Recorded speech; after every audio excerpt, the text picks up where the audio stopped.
Let's all go to the lobby. Let's all go to the lobby. Let's all go to the lobby to get ourselves a treat. Delicious things to eat.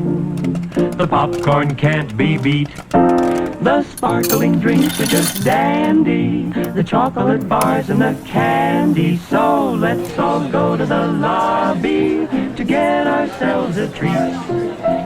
Let's all go to the lobby to get ourselves a treat.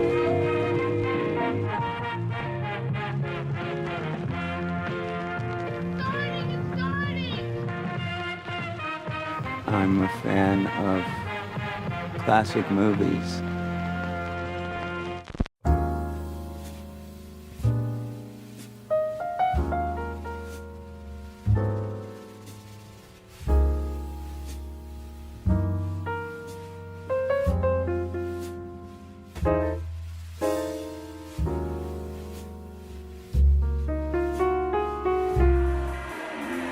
Giant tropical centipedes share their territories with tarantulas.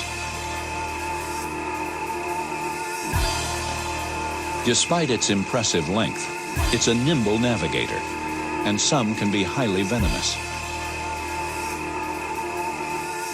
As quick as lightning, just like the tarantula it's killing, the centipede has two curved, hollow fangs which inject paralyzing venom.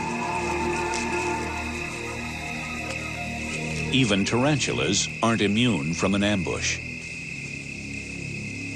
This centipede is a predator.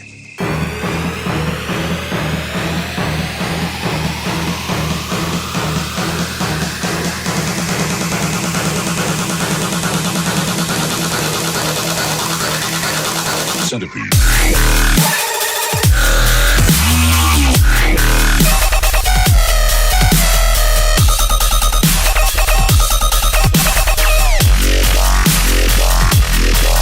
Centipede.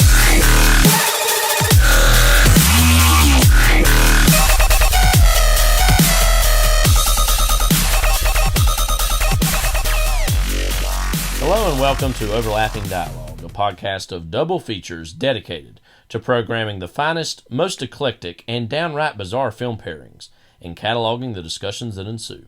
We're your gruesome twosome, Kyle and Levi Huffman. I'm Kyle. I'm Levi. And you are Centipede, as you just heard. You were just hearing, yeah. We felt, since it's spring break, why not cut the loose? Centipedes are all out and about. If you don't understand that, we don't either. So, centipede. And I think there's a likelihood that we've actually had this in the podcast before, years ago. Maybe. It's hard to even believe years ago even talking about this podcast. But we think we did. But oh well, every once in a while you just need a reminder of Centipede. But we are at episode 91, which I guess is hard to believe in its own way. But it feels like we're approaching 100. Yeah, I know we waxed nostalgically on the last episode, and we will continue, especially when we reach episode 100, which we already have a tentative plan for. That's exciting, but we'll see if that remains. Just even Centipede, even just thinking about that, just reminded me of the whole phenomenon of the human centipede in the late 2000s. As someone who was in high school during that time, that was was getting into movies. That was always one of those things that even average people, especially teenagers, it was the sallow of its era, whispering about. Oh, have you heard about human centipede and what that is? And in many ways it. Yeah. Now there's versions that are like creepypastas and stuff. I mean, there's some movies that are that way. Like the kids now talk about the Terrifier movies in that way, which we've still yet to see. But they talk about, those movies are crazy, blah, blah, blah, Yeah. But that's what they talk about now. Either that or did you see this racist TikTok that they laugh about? And, but because that's the way our children are nowadays. But anyway. So how's it going, Levi? Spring break? It's fine. I knew this would happen. This episode's going to be dropping on Friday. Not Good Friday, but. No, that one after April 5th. I feel like I blinked and it was Wednesday through the spring break, and it was when we're recording this, and it was just like, what? Wait, what? Why is the break just slipping away from it? Which I knew this would happen. Well, it felt like the weekend felt preternaturally long, and then now it's like, the week's here, and it's like, But I mean, we've been busy doing various things too, and that's made it go by, but So, yeah, it is what it is. I mean, I always kind of dislike spring break because it's that taste of summer, and then it's you like... got like 6-7 more right, weeks and before. it's like, oh, okay. But I always... that does happen, but, like, I've always found that whole, like, even when you have, like, the tough school day, you walk outside, and it's, like, spring weather, so you're like, oh, okay. Yeah, things you're aren't almost there. Yeah, you're almost there. Right. I find that anyways. Welcome to the show. This episode is going to be is brought to you by Cavendish, the concept of law enforcement with RoboCop from 1987 and Highway Patrolman from 1991. Mm-hmm. It dawned on me too that we could have easily paired Terminator 2 with Highway Patrolman, both 1991, or RoboCop with Terminator 2. The Terminator also. But in particular, 1991, not a great year for the perception of law enforcement in the culture. It's right after the kind of the Rodney King beatings, and then also, obviously, just like how subtly brilliant it is. Not to just talk about how great Terminator 2 is, but we do that in our spare time all the time. But just of the T-1000 being represented by a sign of authority, and that inherently was like this inversion of what the first Terminator did to like the police station in the first movie. You know what I mean? Was kind of saying that to get by stealthily in the world of 1991 and kind of do whatever you wanted to do to try to track down these people and terminate them, then just look like law enforcement, because that was of the time period, obviously. Yeah, and there's a certain link, I think, in between that RoboCop and those two movies. RoboCop coming in the middle of those, because one of the most powerful images of any Terminator movie that always kind of takes my breath away in this very kind of morose, horrific manner is the part where he's in the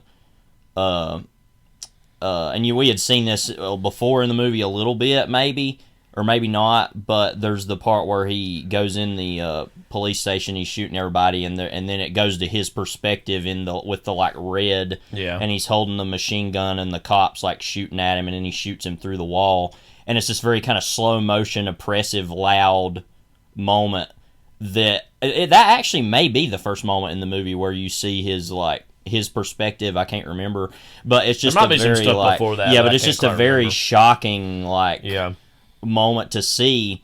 And then you see the way RoboCop looks in the movie, and it's not like red, it's like normal color, but it's kind of pixelated, and you see him doing similar things. And it's this idea, this bridge between those movies that was unintended, of like, what if police were acting like this, and what if this was the way that was, and not to spoil what our next two movies are going to be, but there's an idea of that in one of those, as far as what policing is from a robotic perspective. Yeah. And I think that's how a lot of people view the police, is in that way, in a certain way, is that they literally act on instinct, and they are directed towards this one decision, like almost like it's a good and a bad thing, more of a bad thing, of like they're not able to account for their own decisions, which is a total lie and fallacy that we're finally reckoning with as a culture. But that then you have in the Terminator 2 straight up that a policeman is not a policeman, but that's the visual that we're getting, as a policeman killing people, and he has this directive he must work out, and that's all he can do is do that. And so I think it's interesting, like I said, I never thought about that before, but there's that strange kind of bridge or link between those movies of the RoboCop character, I guess. Yeah, but, there's a lot of things to be compared between the Terminator movies and the RoboCop movies. Yeah. One of which is one that I'm thinking about is, obviously those like first two Terminator movies are very earnest, but also like slick, and they do not really have a sense of humor. No, and they're not meant to be satires. No, right. I mean, they're very like, deadly serious. And then obviously RoboCop, as someone who, when we get into this later, who like kind of saw the movie young and like had a action figure or a toy version of it. Remember it. Yeah. Like as a kid, like all the messages that the movie's about are totally lost on you as far as what it's actually saying. And then when you grow up and see it from a little more mature eyes, you're like, oh wow, this is like got a wicked sense of humor and is like trying to be this satire of society in the 80s. That again, the Terminator movies are just not in that Right. mode, And there is this link between these sci-fi action movies of the that the Terminator movies and the RoboCop movies are, but that again, that one is more inherently satirical versus one more and that like makes a slick kind of well, action that makes movie. me think about Terminator 2. What a complex tone that movie has, because it is a little funnier than the first and it is one, comedic. I'm not gonna say it doesn't have comedy, and the comedy works too, is what I'm saying. It's very strange, but it's like you go between this very earnest, like Sarah Connor narration of like we had hope, blah blah blah. Then you have like the dream sequence of the nuclear explosion, how like visceral that is, and just the general despair of the movie in a certain way. And then you have like in the middle of all that, John Connor like take a hike, bozo, and like stuff, which works actually, which is shocking because I mean when you watch him now, it's almost like Bart Simpson right? Goes punk. I mean, and so, like, listens to Guns N' Roses. I mean, like, which that song was made for that movie, by the way, which is so insane to me. But anyway, it's just weird how all that goes together and actually works really well. Which is way different from... It's easier to make a movie as bleak as The Terminator because it's literally the Terminator's killing people and it doesn't matter. You have Kyle Reese, but he's a human being, so it's like it's easy. Do you think maybe too that but, like inherently Terminator 2 is a little... When I say light, it's still a sober movie, but like it's like, oh yeah, but we have a Terminator on our side now, and there's like a father-son-ish dynamic between them, that it's inherently a little bit more optimistic of sorts. No, it's an than optimistic the first one movie. Is. Yeah, definitely. I mean, especially when you're dealing with a child. Yeah, that too. Who was absent? Who was absent in the first movie, right? First one, that is a natural progression. But that just shows how impressive that movie is and why that's really the best action movie ever made, because it actually has messages that are relevant. Like, I was listening to a podcast, The Movies That Made Me. I'm listening to that again, and Celine Song brought up writer-director of Past Lives, who's great, and love her first film. And I like Josh Olson and Joe Dante a lot, and I love the movie Mad Max Fury Road. But they were talking about, that was one of her movies she talked about that she was really impressed by, and I still love that movie even a little more than you do. I know you like it, so I'm not saying that. But that, yes, there is a certain cult that's grown around that movie. And I was standing there and I was thinking about Terminator 2 even before. It was like 15 minutes ago before we even started. And I was like, yeah, what about that, though? Because that's like the best action movie ever, clearly, because it has great action and also is about something. Not that Mad Max Fury Road isn't about things, but... Not really, even compared to that. I don't want to make this Terminator 2 podcast, but we're very likely one day going to do it on the pod. But like, think about even within the movie, the whole like Dyson subplot. Yeah, like even like hit kind of in later in the movie, and it's like him having to this reckon whole with his idea own of like him reckoning with things right. that he had no idea that had not even happened yet. Yeah, and him being attacked and violated in his own home, and that kind of comes off as this lurid, weird thing. But then they say this is what you're going to be responsible for, and him kind of like going, "Well, I need to destroy and like the sacrifice." Yeah. All that is like in the middle of all this other stuff that's great, and it's just like there's no other action movie that really has that level of dimension and architecture. And then to go from that, his sacrifice in the movie, I think, is what makes the movie, among many other things, so vibrant and lifelike when it could not be. Is that somebody has to make a choice, and his choice is, okay, I'm going to literally die for this, and my own mistake that I didn't even know was a mistake, Yeah. And then even to have all that. And then even have the very dark comedy of, I don't know, how much longer I can hold this, and that's like inherently comedic. It's funny, it's very dark, but it's like, even to have that, and it all work. That's it. And it's then just all the action set complex. pieces in the movie. No, because that's the thing is like, there are a lot of great action set pieces throughout, but literally that third act is like, from second to second, something's going on, which... Then you could say, well, Fury Road does it every second. And it's like, okay, but... And not that that's not great. I'm not trying to act like Fury Road isn't a great movie, but it's like, I don't know. It's just a random thing that I'm like, I feel like we're losing the plot on how great Terminator 2 is as a society, but I don't know. Well, it's not like, to go on a whole subplot here on this, but also like the love of the John Wick movies, too, that's been happening over the last few years. And there's a lot of cinephiles that's like, yeah, but it's like Keanu Reeves doing like a Buster Keaton thing. It's like, there's even these more like more present homages throughout as the movie goes on. So it's like Harold Lloyd or it's like Buster Keaton. It's like, yeah, what's it about? What is it about? It can't just be this big fat homage. I love Buster Keaton, but like, so what? Like, you know what I mean? Like, what is actually what are talking these about movies Peter Bogdanovich about? here? Like, we're talking about choreographers of action movies. I mean, and I mean, like, you need to have a story that I care about. Well, that's why. And then you even see in Terminator 2, there's all the scenes where he's like, you can't kill people. That's like an immediate like cell doors on the movie. It's like, all right, well, now we can't even access what most action movies would allow. So what do we do now? And then it's like, okay, well then James Cameron, being a genius, is able to still generate massively amazing action scenes out of no deaths, which kind of then, I'm not trying to get too the T-1000 obviously he can do whatever, but I'm saying the most of it is him incapacitating people without killing them.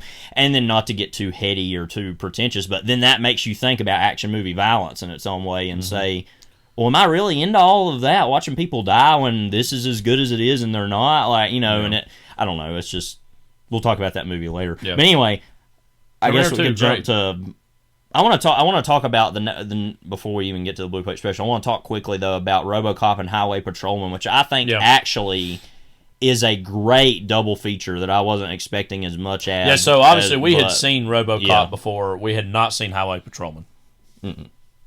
And so my point is that a lot of the themes, which we'll get into, I actually was interested in. Of like, I'm not saying that the Pedro character is like a robotic person, but one of the things I really loved about Highway Patrolman, that I'll be interested to see what you had to say about it, because I liked it a little more than you did, but you still liked it, is that it is so vague about who he is as a person the entire movie. Because I feel like at the beginning, he's going to be this naive cop who's like really, wet behind the ears and doesn't really know what's going on and isn't going to do what he needs to do and going to let people take advantage of him. And then over the course of the movie, it's a very different story from that, and he gets involved in all these other things without ever going corrupt exactly. Yeah. But he skirts the line of that in certain ways. So that was a big surprise to me, of like, it's a character study that doesn't have a solution in its own way. Yeah. And we'll get to that later. But that is similar to me about RoboCop. That's like, who is this person?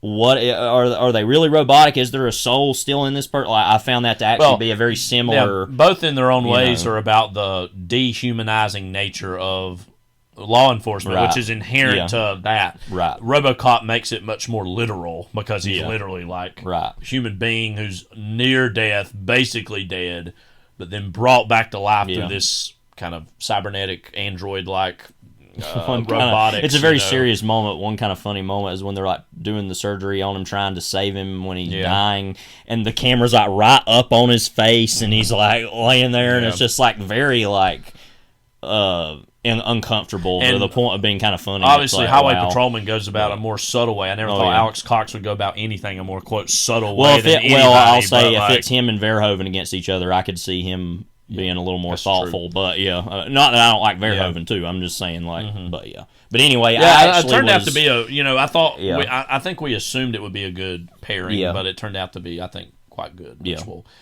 get into here in a little bit. But first, Terminator 2. No, I'm just kidding. We just gotta. Can you imagine, before we do that? Hang on. Can you just imagine the T800 like Centipede? Like Centipede. Centipede. One thing I was going to mention too. You've not really seen the Wayne's World movies, I don't think, but have you I've seen the Robert scene where he's like, "Have you seen this boy?" And he's like, like that's so like what? What is it? I don't know, but I've seen that. I haven't actually seen those movies, but I've seen that. I don't know if I've seen the second one. The first one's pretty funny. I'd like to get by now. But anyway, we just gotta get into that Blue Plate Special. Hi, Audrey. Norma, have a cup of coffee, please. Sure. I'll have what she's having. Hey! Who wanted a large pepperoni? Coming up!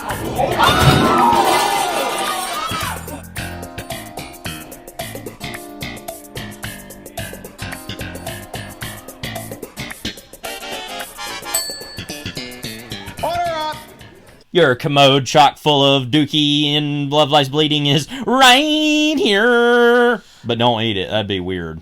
Don't do that. Like, go to the toilet and Love Lies Bleeding in the toilet. It's like, yeah. Well, you know what I'm talking about. Yeah. But yeah. So, anyway. Love Lies Bleeding, the newest film from Rose Glass, who I don't believe has made... She made Saint Maud. Saint Maud was the only other feature so far she has made. Yeah. Which I've not seen, but I heard good things about. It kind of, as I saw it described somewhere, was a little bit of a kind of a casualty of the pandemic. It kind of came and went, and a lot of people weren't really aware of it. But I don't even think it got a really big. Well, by nature of that, it didn't get a big distribution. But honestly, film distribution has been better since the pandemic. Strangely, as far as movies actually.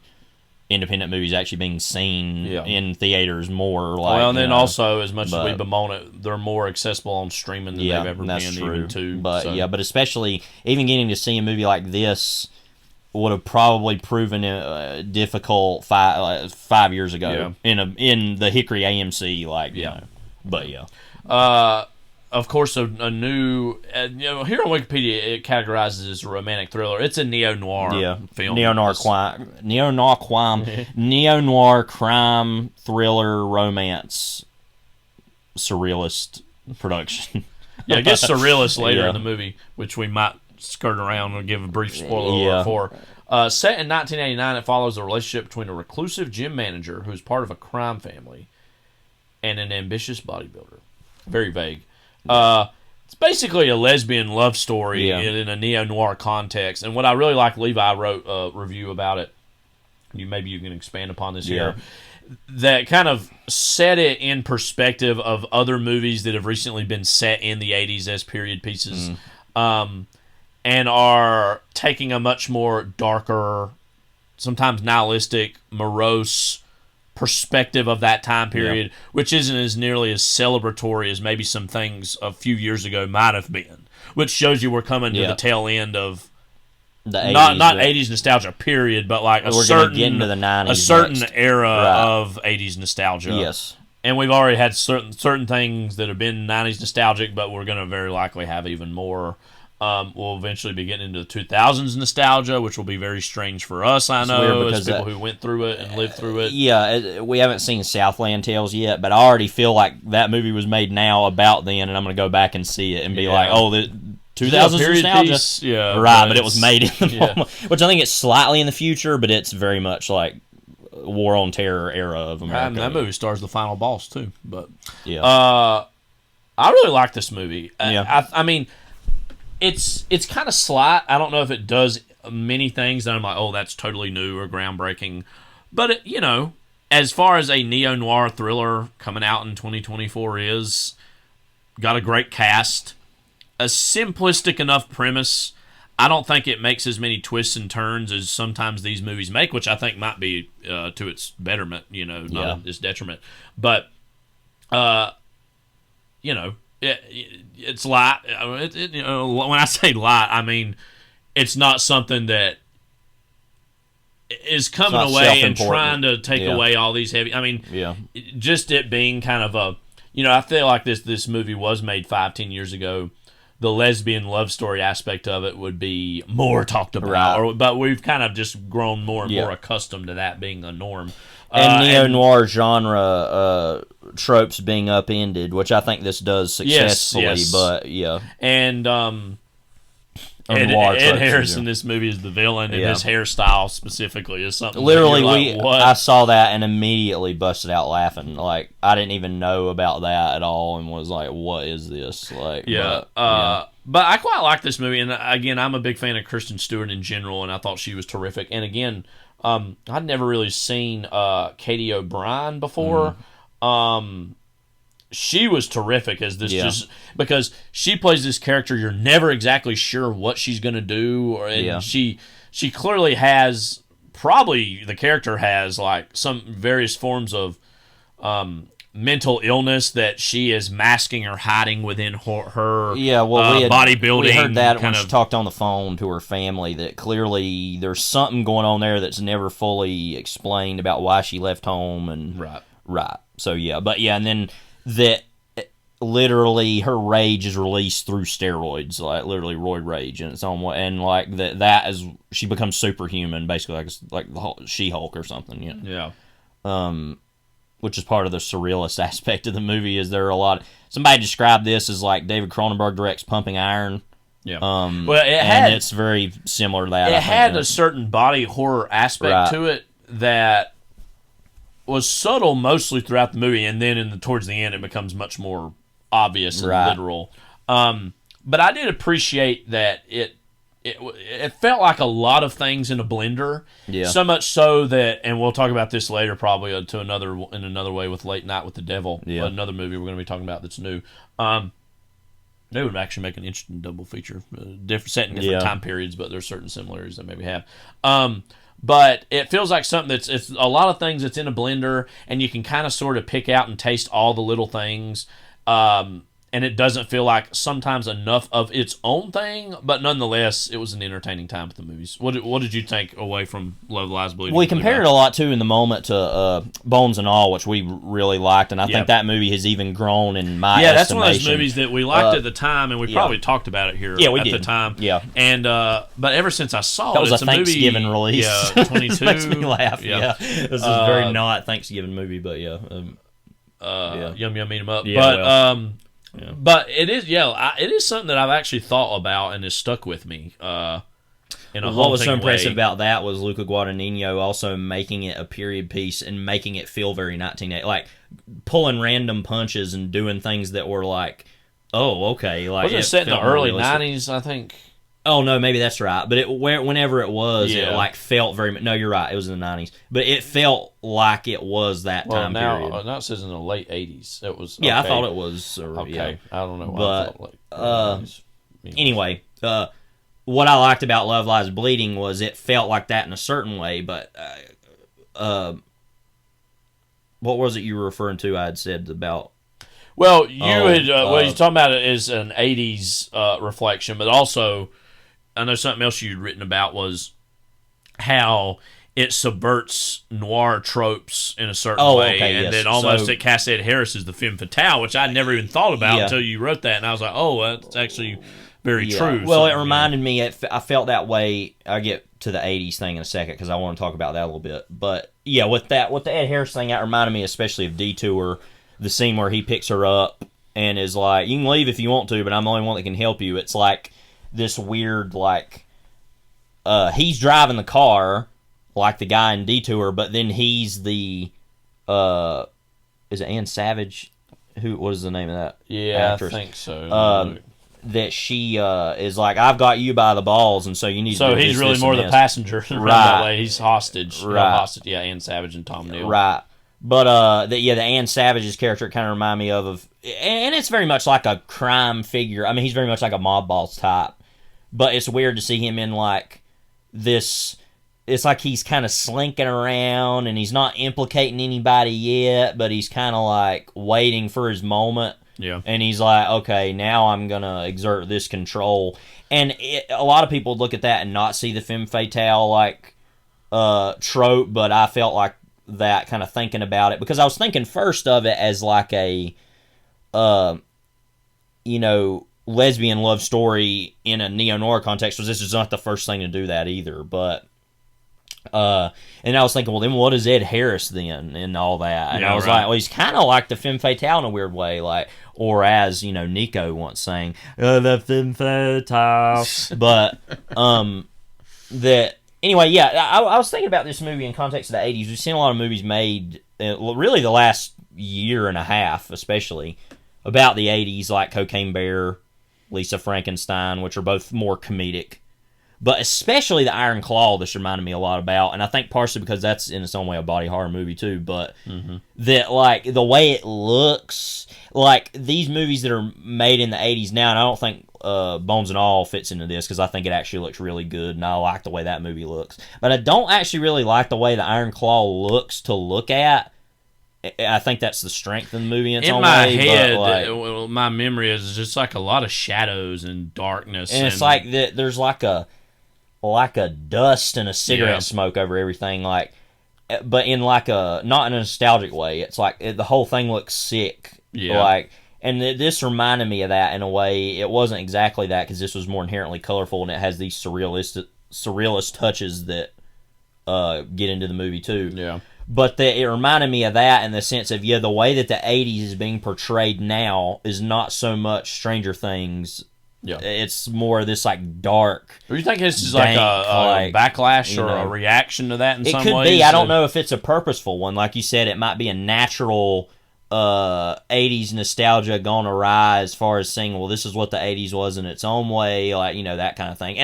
And without saying a whole lot, I'm in the midst of a big writing project that's set in the 80s. So I've been thinking that is also in the midst of a whole other, like, world that exists in culture anyway, to where it's kind of weird to go back and forth between that. Yeah. But that my vision of that, the 80s, is very much similar to what these are, but of a very oppressive, kind of nasty time to have been alive. But sorry for our listeners that were alive during that. I don't know, you know more than I do. But as far as what I know as a cultural historian, I guess, that's the way I view that. And this views it in the same way, but I don't find that to be very appealing. I keep thinking of the Iron Claw about that movie. Just everything about that movie I felt was, not even in a bad way, but just like not appealing. And I'm like, I don't really want to revisit that. That's just kind of morose and sad. And as someone who likes period things, and we've talked about this at length here and there, did this movie really need to be set in the 80s? No. I mean, there's part of me was like, it could have been just set now, essentially, and been the same exact story and movie. I mean, which makes it weird, and you question that when you see the surreal I guess stuff in maybe the movie, it's like playing with a certain taboo element that would have existed with the lesbian romance more in the 80s than it would now. Yeah. But there's nobody that's really browbeating them about that either then. Yeah. You know what I mean? So there's part of me that's like, yeah. Why couldn't it have just been right then, or now? But yeah. I mean, I kind of thought about it, especially, like I said, when you get by the end and there's all the surrealism of the movie, that it's like, this feels very like 2024 in certain ways. Like, why were you not? Yeah, it's A24. It's 2024. Like, yeah, is A24 going to have a big party? You think? Like, because it's A24. Like, yeah, I don't know. AD 24. Where's the D? Yeah. Anyway, good movie overall. Not a whole lot to say about it. Chris Stewart was really good. Katie O'Brien was really good. Ed Harris was... we haven't even mentioned Dave Franco in the movie. You have any thoughts on that? Well, he's somebody very early on. You're like, this guy's going to get a horrible, horrific death, and I can't wait to see it. Yeah. And indeed, that happened. Yeah. And in some ways, his death is what kind of gets the plot going. Right. And as far as like the cover up of it and trying to get away with it. Yeah, and there's a lot of great moments like with him where he's like walking in, and he's like into that the trailer where Ed Harris works, and he's talking to Katie O'Brien. He's like, "Don't embarrass yourself" or something. Then he like trips on the steps and like almost falls. Yeah. And there's like random stuff like that that's very like this guy. Like he looked very Joe Pantoliano in this movie. There were a lot of like close-ups of him. If this movie was made 30 years ago, he would have been definitely perfect for that role. Right, like Bound era or whatever. Yeah.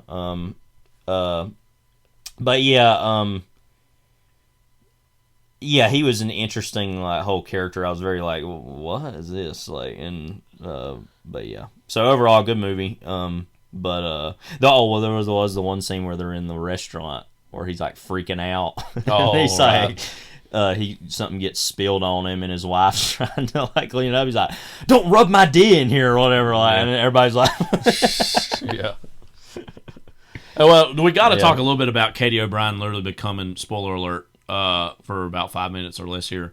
Literally the like Attack of the 50-Foot Woman. Yeah. Yeah, I mean, it's like... I heard the movie going in had some kind of crazy ending. I didn't know what it was, though, other than that. Yeah. So I was expecting something to happen, but I was not expecting that. Now, throughout the movie, as she's taking steroids, her body is, like, seemingly growing in these, like, monstrous ways, but then it kind of...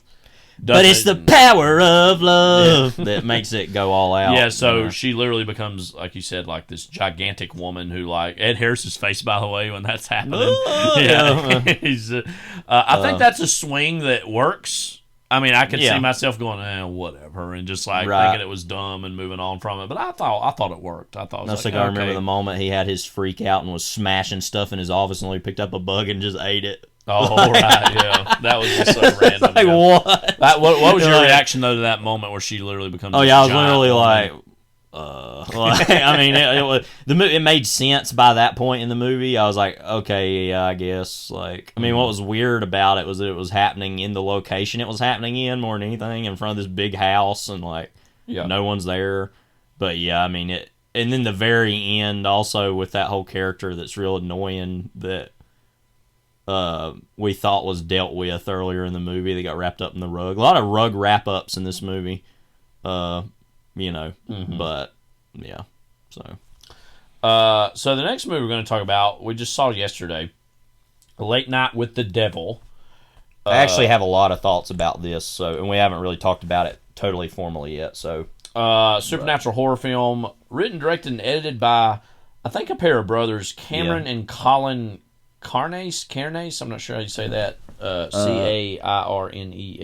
Cairns, I guess. Cairns, maybe. Yeah, like Cairn, Australia, I guess. And led by David. However you say it. Demashelaine. Yeah. Which you've seen in tons of stuff. I think the thing most people most remember him from is a very small role in The Dark Knight. That's the first time we'd ever seen him in anything. He's also in Prisoners. Yeah. He plays a lot of creepy guys. Yeah, and then he was in Dune. I think he got a bigger shine in the Suicide Squad movie than like more he was one. that polka dot man or whatever. Yeah. Yeah, and then he was Peter DeVries in Dune. He was in Twin Peaks: The Return. Yes. He's just one of those guys that shows up in so many things. He looks like a snake hiding behind it. Right. And I say that, I mean, he's a handsome enough man, I suppose. But and he a good gave actor. a lot of charisma in this. I thought was did. very and complex. it was a little different than some of the other things he's done. Yeah. He's the biggest name in this. Framed as a found footage film with a documentary prologue, focuses on a Halloween night 1977 talk show episode in which the host, the ambitious Jack Delroy, invites a purportedly possessed girl onto the program in an attempt to boost ratings. I'll cede this over to you because it seemed like you got a lot to say, and I kind of walked away from the movie mostly liking it, but also having some questions about the form it decided to take. And some changes that maybe could have been made. You're referring more to the ending, I'm guessing. Well, that combined with even how it begins, too, as far as the prologue it has and how it frames loud. And sets up the whole movie. Feels very Rob Zombie and Three from Hell kind of. It does, thing, is interesting. Like, it is kind of a found footage-esque movie, but also something that was broadcast towards millions of people, presumably. What did you think of Last Night with the Devil? Yeah, we could actually start with that. I want to talk about that for a second, about the logic of the movie, I suppose, which immediately is something that we don't look for plot holes in movies. No, we really don't. I mean, you say all the time, buy the ticket, take the ride. Right. We're mostly like, you know what? Like, I'm not going to sit here and be a CinemaSins like watcher of like, this doesn't logically make sense, or this is because it's cinema. It's not the point of cinema is to do that. It's to tell a story. Nevertheless, when it sets itself up as something so specific and then breaks its own rules sometimes, then that is because the thought because supposedly this was an urban legend. Like, oh, did that even really happen? And it's like, well, it's supposed to have been seen by millions of people. Well, also, if this literally happened, there's no way this would have been covered up. Oh, no. If it was broadcast. Well, literally, there would be like, I don't even know America would be the same. I mean, I don't even know what the repercussions of this would be. It's so grand. It's like, I don't even know. But so, we could jump around a little bit. Let me just throw something out there. Yet again, I love 70s stuff and aesthetic. What was preventing this from just being made today? Social media era. I think it's that era it was made in. I mean, it adds this whole aesthetic to it, but like... Well, I'll tell you why that is. Go ahead and do it. It's because they love so much of analog horror these days. That's what it is. I mean, this movie is going to be distributed by Shudder. Yeah. Which immediately was one of 13 into production companies that produced this movie at the very beginning. That was hilarious. How many different people... By the way, I gotta say I was impressed with this movie based on what I'm sure isn't that big of a budget. I agree. It clearly is not was a massive budget. It says $6.5 million. Oh, yeah, that's nothing for this. I mean, this movie will make a good amount of money, I'm sure. To justify its streaming presence after this and kind of existence. Yeah. But no, this feels very much like a VHS type movie. You know, they've been making all those more. Either Shudder's been making them, or they've been basically Shudder movies. all those VHS sequels that have come out, I've seen parts of them. Like, one thing that's kind of cool about Shudder, actually, if you go on there, and I don't actually use it all that often, but I have it, is if you go on there, it does this weird thing where it has channels. Yeah. And it's like, this movie's playing right now. And they basically curate what they want to show. Which is a version of channel surfing that they've curated. Yes, which is really cool. I wish more streaming services did that. But so they have, like, slasher stuff, or It Came From Shudder, which are movies that are Shudder movies, or folk horror, and they change it. Yeah. But those movies will show up a lot when you first go on, and I've just sat and watched some of it. It's kind of cool to do sometimes. But there was one I was watching, I was like, yeah, this is very, like, analog horror, looks very old, and, like, it's going for this, like, 80s or 90s aesthetic, and so that's primarily why this was made that way. And I think that's the strength of the movie, even though that's getting very tired. I'm going to go off topic slightly. Joker. The most famous thing about that is to see the ending of that movie and see it look like an old talk show from when is that set? The 70s, late 70s? I don't even care. Yeah, late 70s. Well, it's basically 1976 because it's Taxi Driver, more or less. I mean, and to see that looking like what it looks like. 1981, it says. Okay, yeah, I figured it was something like that. And to see what that looks like, and then have, like, even just the Joker look as he does with the makeup on and the suit, sitting across from a talk show host in 1981 is inherently a garish and frightening image. That's the intent, right? You know, and that's, I think, a similar thing here is to take something that's supposed to look safe or right. And I'm going to get to that. Is that in a minute about a thought I had about the movie this morning that I think's interesting, but that, you know, we see that a lot on, like, nostalgic Twitter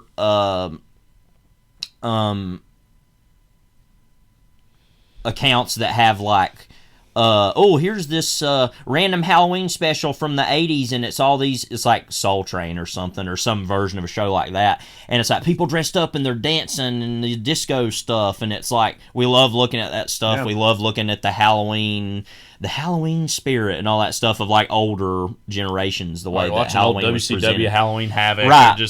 So you take that, and then you totally twist it and say, what if it's actually something going on here? What if it... And, I mean, it's a very tried and obvious idea by now that's been done in various ways. The found footage genre has now switched over into that thing of, like, the live stream or the live television. And that's not totally new. I mentioned before we even saw this, there's that very famous kind of episode of Tales from the Crypt that had Morton Downey Sr. on it, or Morton Downey Jr., whichever one he is, I can't remember, of him being like a ghost hunter guy doing a live stream from a haunted house, and obviously something happens and he's killed, but it's shot like it's on TV in the 90s, you know. And that there's been versions of this thing have happened before. What I think worked about this, and what didn't work in a certain way, it was a shotgun blast of ideas of the 70s and even the 50s and the 60s, and what what was always behind or going on behind these, like, seemingly normal, successful people, which is a very obvious thing to do too. But I think I was impressed by the style of this. The parts I didn't like in its own way were where they had the documentary stuff behind the scenes, but they have to have that to keep the story going, obviously. But it's like, I preferred it to have just been the total live stream the whole time of what's going on. But like I said, to get in all these ideas that they want in there, they have to, by nature, kind of extend that. Yeah. But what was impressive about that to me was you have the scenes when things are going bad and they're there and everybody's seeing it. And until the end, there's always somebody saying, oh, actually, this is, I really actually like the guy that was the, like, skeptic the whole time. I thought he was actually really good. I can't remember the actor's name, but he was one of the more impressive performances to me. Ian Bliss. Right. Who's Australian, actor, it says. And he randomly gives this safety to the proceedings in its own way of, like, we know in the end it's all going to be the real thing. Said that character was it resembles the magician turned skeptic James Randi, who's a real person. Was involved with an altercation with an Australian late night host Don Lane on the Don Lane Show years ago. Okay. But yeah, and so like that character I think works in the sense of he's always providing some out or some, and then he does that whole thing at the end where he has the hypnosis, and then you think, oh, well, is that really what was going on or something? And obviously we know it's not going to be. But then all that breaks down in the kind of climax, and we'll talk about the problem of the climax in a second. But what I like about the whole concept is the idea of having that, it's like the idea of why they have laugh tracks in sitcoms. It's this safety that's put over. Oh, you're with other people, you're laughing. It's part of this community experience. Even if you're at home watching a late night show, there's people there. It's very light. It's a good end of the day. It's supposed to be this very positive kind of experience. And like, so, but then you see versions of like, this is a way less version of this than we've talked about before, obviously way less than this because no one died and it wasn't really that big of a deal. But you see things where people get in arguments on talk shows, or you have even the Charles Grodin on Carson, and it's like this twist of the normal conventions of what they want. And you can feel the host kind of bucking up against that idea. That comes right. From that. But then you have in this a guy who is both, the Jack Delroy character is both trying to keep this calm, but is also pushing this. Well, also, at the same time, the part of the backstory is that his wife died a few years before, and that there's speculation throughout that maybe his wife is trying to communicate to him as a ghost or this otherworldly presence. Yeah, and then this and I guess maybe we'll say in a second spoilers for the movie, but especially here is that there's an implication that he literally sacrificed her to have success to this like cult demon or whatever. And so that's something that was kind of hidden throughout the movie that I was not particularly interested in as an idea. But that there's this safety that occur. You even watch the scenes where the possession is kind of going on and the demon's talking through the girl and all that's happening, and there's like this break of safety that's going on when you feel the safety of watching television or with these people, and when those things happen, and they happen very rarely throughout history. I mean, there's been examples of things like that happening, but not to this level, obviously, because the devil did not literally appear on a talk show. Mm-hmm. But that's what I felt like. I guess the way to explain it, I'm kind of rambling, and we'll get to the things that were definitively not good, and I'll kind of cede it to you. I drove home away from this movie with this intense feeling of dread and disgust, which doesn't always mean the movie was successful in every way that it wanted to be, but I was thinking about the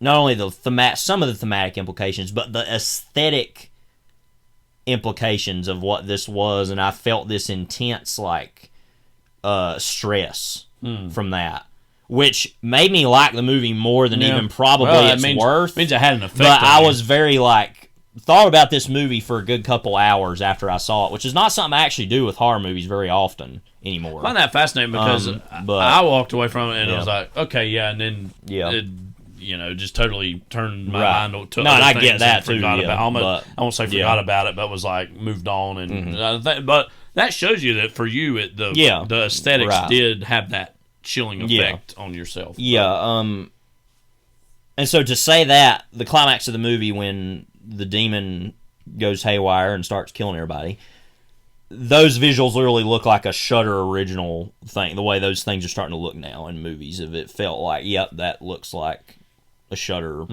movie at this point. Yeah. But I don't know how to describe it other than that I got an intense feeling from this that I wasn't expecting leaving it, because we were immediately awash in what we thought were the problems of the climax and the ending of the movie, which are drastic in certain ways, I think. And that, like I said, a normal, even more straightforward version of this would have avoided. Yeah. But then you lose, I think, some of the other ideas that I think are very fascinating that don't totally work, but I'm like, yeah, but if you didn't have that, you wouldn't have that either. But I'll see some of that to you now to talk about it, especially in the historic aspect of what I it's trying think, to too, you're very right about that.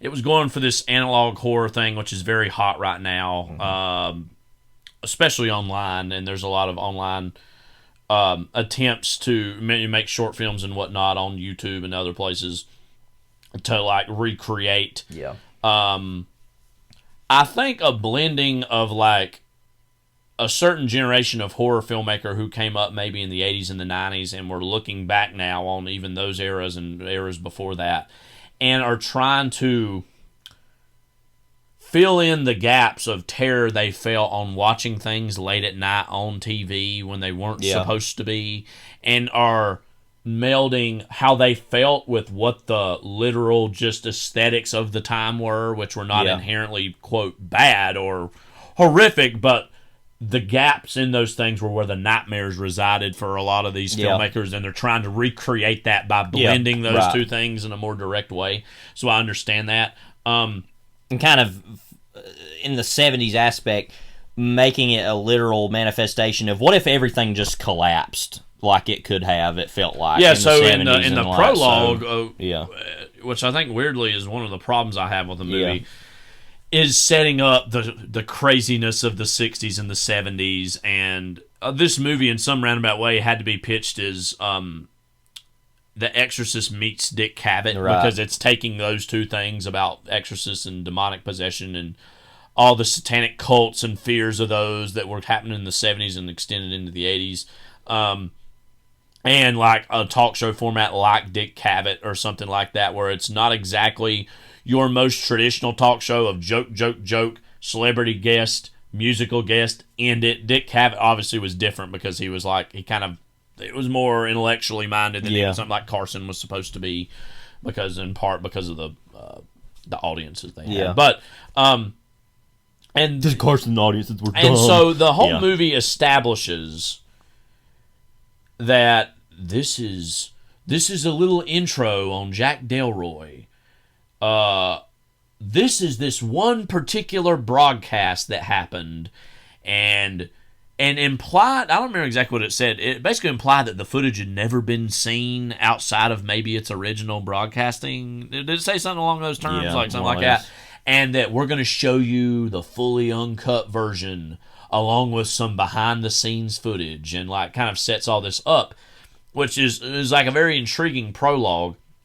But then the movie throughout, especially towards the end, I feel like, decides to break all the own rules it established and set up. This might seem like a really random specific thing. I've mentioned this before. I have a problem sometimes with horror movies mixing with like technologies, and specifically how can demonic or ghostly or some sort of supernatural forces, how they can blend into or muck up technology, because sometimes that, to me, it might sound like a very too logical thing to be thinking about with a horror movie, but sometimes I'm just like, how does that work, though? I don't understand. Like, does the ghost have a USB connector? I mean, like, and that sounds dumb, but I'm just like, how does that work exactly? It's also because and I say this as myself, definitely have a very rudimentary understanding of how technology even works. And so, that's another thing that's like, well, I don't even get it. How could a ghost get in that? But. And so, one of the more mysterious aspects of the movie, and I don't even know if this is necessarily a criticism, it's just something to talk about, is that there is a hypnosis that's happening throughout the broadcast that tricks us as the viewers into seeing things that actually did not happen, because the tape is played back and we see that, that's not actually what happened. And I feel like the movie's like throwing up so many balls at once and trying to juggle them all. And it's impossible for it to, now we're going to do this. Now we're going to introduce this idea, and especially as late in the movie as it is, that the movie's internal logic just does not hold up to scrutiny. And that's not necessarily a game-changing, sinking criticism, but it is something that it's trying to purport a reality that I do not feel like it inherently always subscribes to. And so I like the movie. Going back to weirdly, I didn't even think about this until we said this about Love Lies Bleeding. let's make this in 2024. Why are we Why? I know why. Because like you said, we want to do this analog chin scratching or butt scratching, either one, I don't know, idea of like, yeah, but what if it was like it looked like the 70s, but it was actually this, and it's just like, why though? Like, why don't you do it where it's like playing out like somebody watching it online, and there's like a live stream, and there's like this more modern conceits and WTF and like, and I know we resent a lot of these technological things of today, but like there have been like unfriended in certain things that I've seen that I'm actually like, oh, you know what, this is actually an interesting. And there's the James Sjobernaar films that they've been making that they're going to come out with a new one this year. I saw the TV Glow. Similar. And, by the way, we saw the trailer for that Yeah. with, I think it was Love Lies Bleed, wasn't it? And I was like, wow, this looks like so crazy interesting. And of course it's going to play with some of these retro aesthetics, but it's doing it like, but today, 2024, what impact or what effect does these things have? Euphoria, the horror episode or something. Yeah, and so like because we've had other conversations on this pod about some of our favorite filmmakers retreating into the past and like not making things that are current or modern.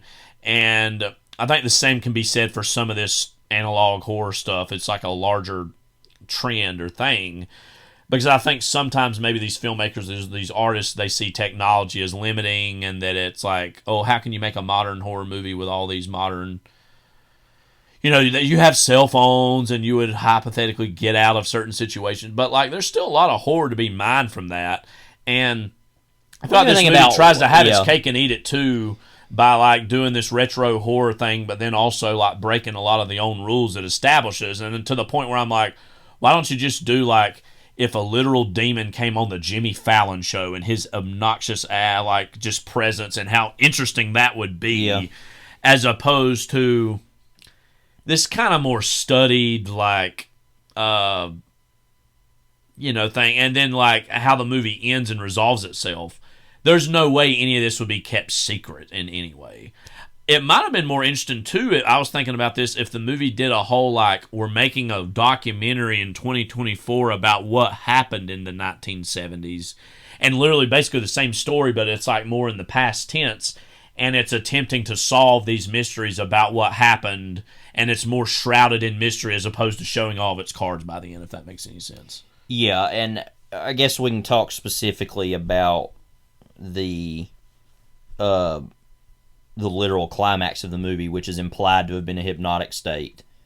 And I feel like also, too, it's like, it's being very coy about, when you watch things late at night on TV, you're kind of in a hypnotic state yourself. Unless you're just awake. Unless you're wide awake, as the Katy Perry song How about said. Don't watch things late at night on TV? How about you go to bed? How about that? But anyways, it puts us in a hypnotic state, and the characters presumably and then in the a question hypnotic is, state. and then the question becomes obviously about, and this is getting into spoilers, it's like, well, who killed who? What, like, because, I mean, like I said, this is getting into just explicit spoiler stuff. So the girl literally her head opens up and starts shooting beams, and killing people. And then it cuts to the end, and he stabbed her and killed her. Yeah, and it's like, and she's normal looking. And then even between all that, we realize it's revealed that he was involved with this cult, and like you said, he essentially that Bohemian Grove made a pact to basically give up his wife's life, and she died of like lung cancer, which it says is like she never smoked, and she all of a sudden got lung cancer, but it was also this 1960s and 70s where you were taking secondhand smoke from everybody anyways. But I kind of laughed and was like, well, that's still possible, but whatever. And then he kind of has this moment with his wife where he's kind of apologizing, he's kind of sorry to her. And then, like, the cult's there, and then he's, like, stabbing and killing the girl. I don't know. The whole thing, it just throws it all in the air, and it's just trying to say, I say this all the time. We complained this about other horror movies. I mean, even somebody like Ari Aster, who we're more on Team Aster now after Beau is Afraid, but even something like, Hereditary or not Beau is Afraid, Midsummer, Skinamarink kind of gets away with some of this stuff because it's instantly in the world of the Yes. surreal and the abstract more implicitly the whole time. But you know? so I don't mind that as much. But I'm just saying that is also a version of this. I actually, it definitely revels in some of these Midsommar, aesthetics. to defend Midsommar briefly, because I kind of like that more than you, so I think it's I don't really like that movie very much, but I still think all the time about the ending of that movie, where I know I bring this up a lot, but it's something that just sticks with me. I guess we're obsessed with the things that stick with us in movies we didn't like, where we're like, oh, there was something to that, where there's that moment, and it's a moment I want to not live in literally, but that's what I want the movie to be the whole time, is putting me in this place, is that guy when they're like burning all those buildings at the end, and the guy literally sits there who's like part of the cult and just sits there and allows himself to be burned alive, and just sitting there screaming while he's burning alive. So it's like that's you watching an Ari Aster movie, right? No. But I don't think that Beau's Afraid fits into that, because I think that actually works for what that is and what that whole movie's about. Beau's Afraid's its own genre. Yeah, well, but I'm saying I feel like that is a similar thing, but it actually works as far as what it is. Yeah. That's a very specific instance of that I think totally works and I have no problem with. But anyway, and I won't get into why that is, but anyway, that I wish that movies made me live in those places sometimes. Well, we talked about too the very beginning of similar. Midsommar is so unrelenting, and dark, and then the title credits come up, and you're like, "Oh my god, what am I in the movie for?" never gets back to that, except for that one moment at the end. Right. And I'm like, why wasn't I in this the whole time? Why did we have to go into all this crap and do all this? I'm not interested in that and don't care about it. Screw it. But would you agree that while those criticisms might be valid, that you are more interested in revisiting some of these Ari Aster movies after? Oh yeah, definitely. Oh yeah, and I mean, I'm not saying I'm done with those movies. Those movies are going to be a long gestating relationship as a cinephile. They're the type of movies that I'm not saying it's Goddardian or anything, but it feels like I'm really going to have to keep revisiting that and keep thinking about it, and I don't like it, but there's something I still stand about by that movie. almost loving Hereditary. I do quite like that still. I do, while there are but problems even still, with it, there's things in that movie I think a lot about. And I talk about this too, but there's the part where he's dealing with the guilt of having accidentally killed his sister, and he's sitting in a classroom and looks up, and there's literally a rearview mirror hovering in the air. Right. And it's like, what? There's stuff like that, and I'm saying even in a movie I don't really like, I'm like, wow, that was something, or that was very impressive, and so saying all that with this, everything's trying to be Gravity's Rainbow. Everything wants to be Gravity's Rainbow, where everything just falls apart at the end. And I even have problems with that in a certain way about the ending of that book, because I'm like, okay, so what did I just read? Why did I read all this for this? And I'm saying that as a big, massive fan of Pynchon, quite a big fan of that book, but that works in the sense of, it was the 70s, and that was the whole point, was that it was talking about the chaos of the time and how things felt like they're still open, and that World War II hasn't really ended, and blah, blah, blah, all those things that actually make sense thematically. This, it's just laziness, and that's the thing with a lot of these horror movies, is they fear commitment to, and this is yet another example of, it was a cult the whole time at the end. Man. We didn't mention that exactly, but and it's just so like everything has to be a conspiracy. It can't just be the horror within the human soul. Right. It can't be that somebody made a choice, which is what it's saying, that he made a choice and blah blah blah. But it's like, but there were these outside forces that seduced him and conspired to do this and blah blah blah. It's like, it's just very old and very tired. I'm so tired of even talking about it. It's just getting so old. And it's a trend in horror that I'm hoping we come out of at some point.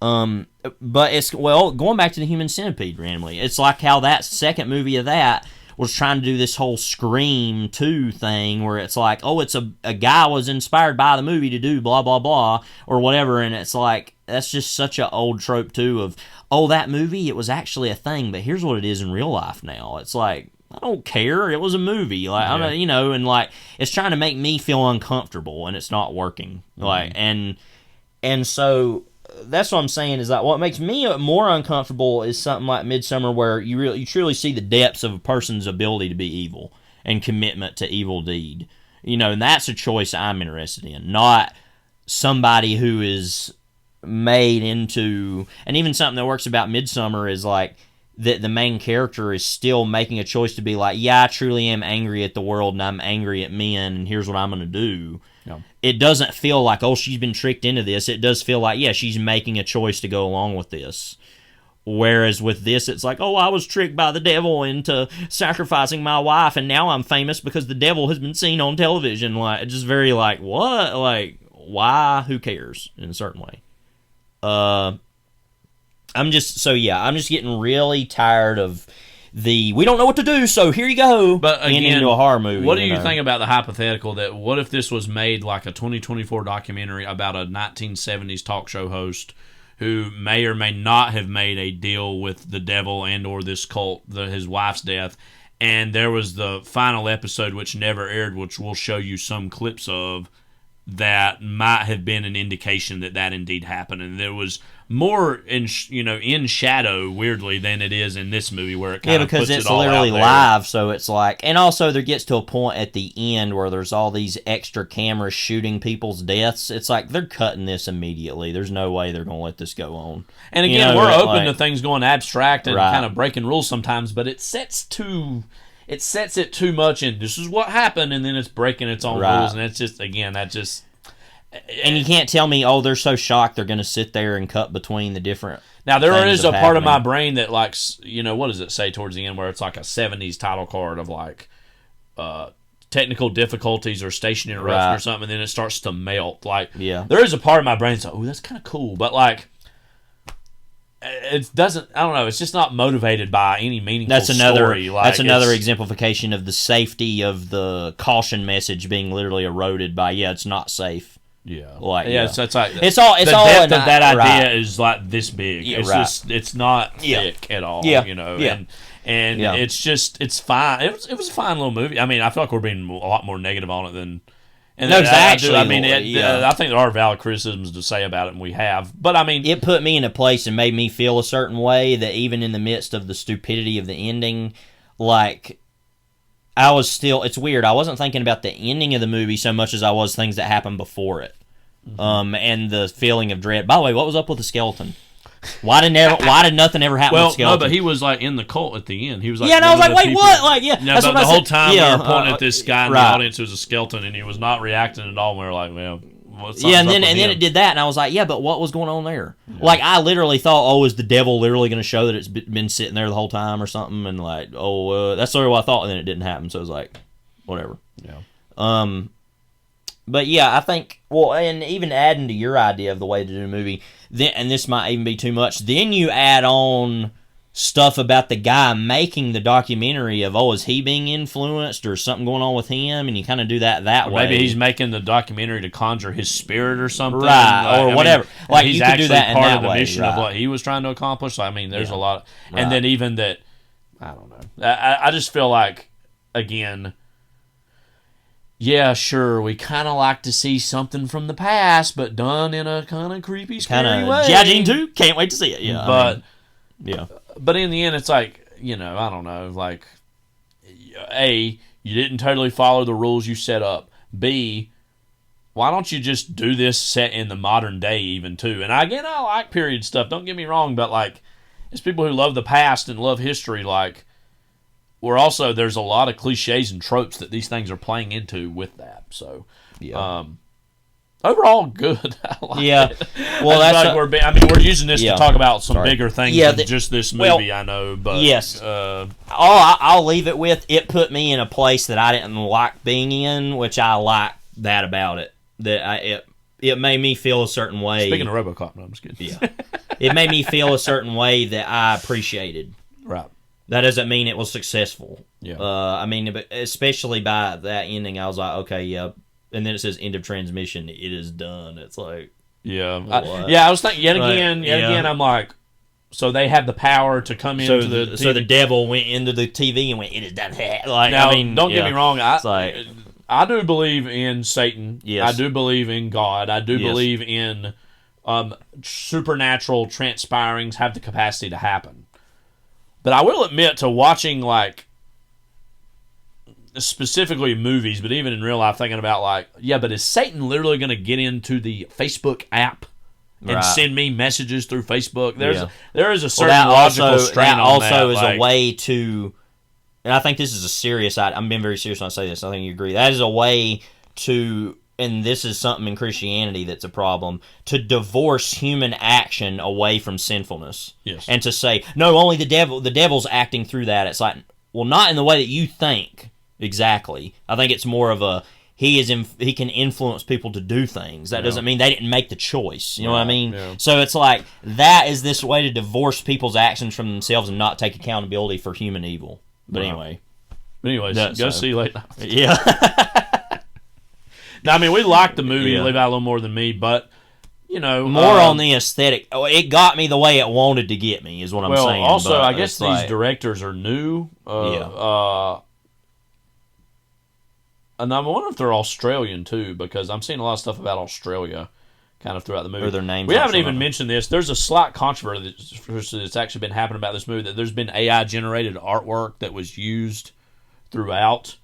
Probably for the graphics and stuff. Yeah, I think so, and that's been a controversy of people saying that shouldn't have been done. But get it though, Night Owls. He was part of the Bohemian Grove Owl cult.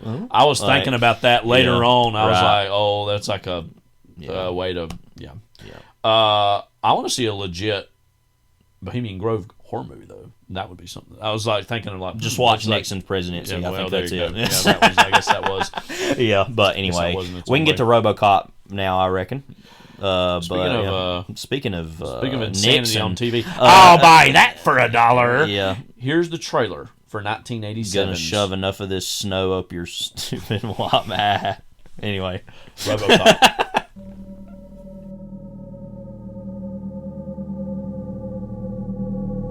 We get the best of both worlds. The fastest reflexes modern technology has to offer, onboard computer-assisted memory, and a lifetime of on-the-street law enforcement programming. It is my great pleasure to present to you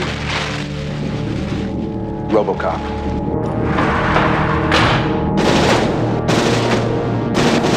This guy's really good. He's not a guy, he's a machine. Old Detroit has a cancer. Cancer is crime. Let the woman go. You are under arrest. You better back up, pal! Your move, creep. What are your prime directives? You have the right to remain silent. You have the right to an attorney. Anything you say may be used against you. He's a cyborg, you idiot! You recorded every word you said. You're dead! We killed you! His memory's admissible as evidence. You're gonna have to kill it. Get out of the car, for God's sake!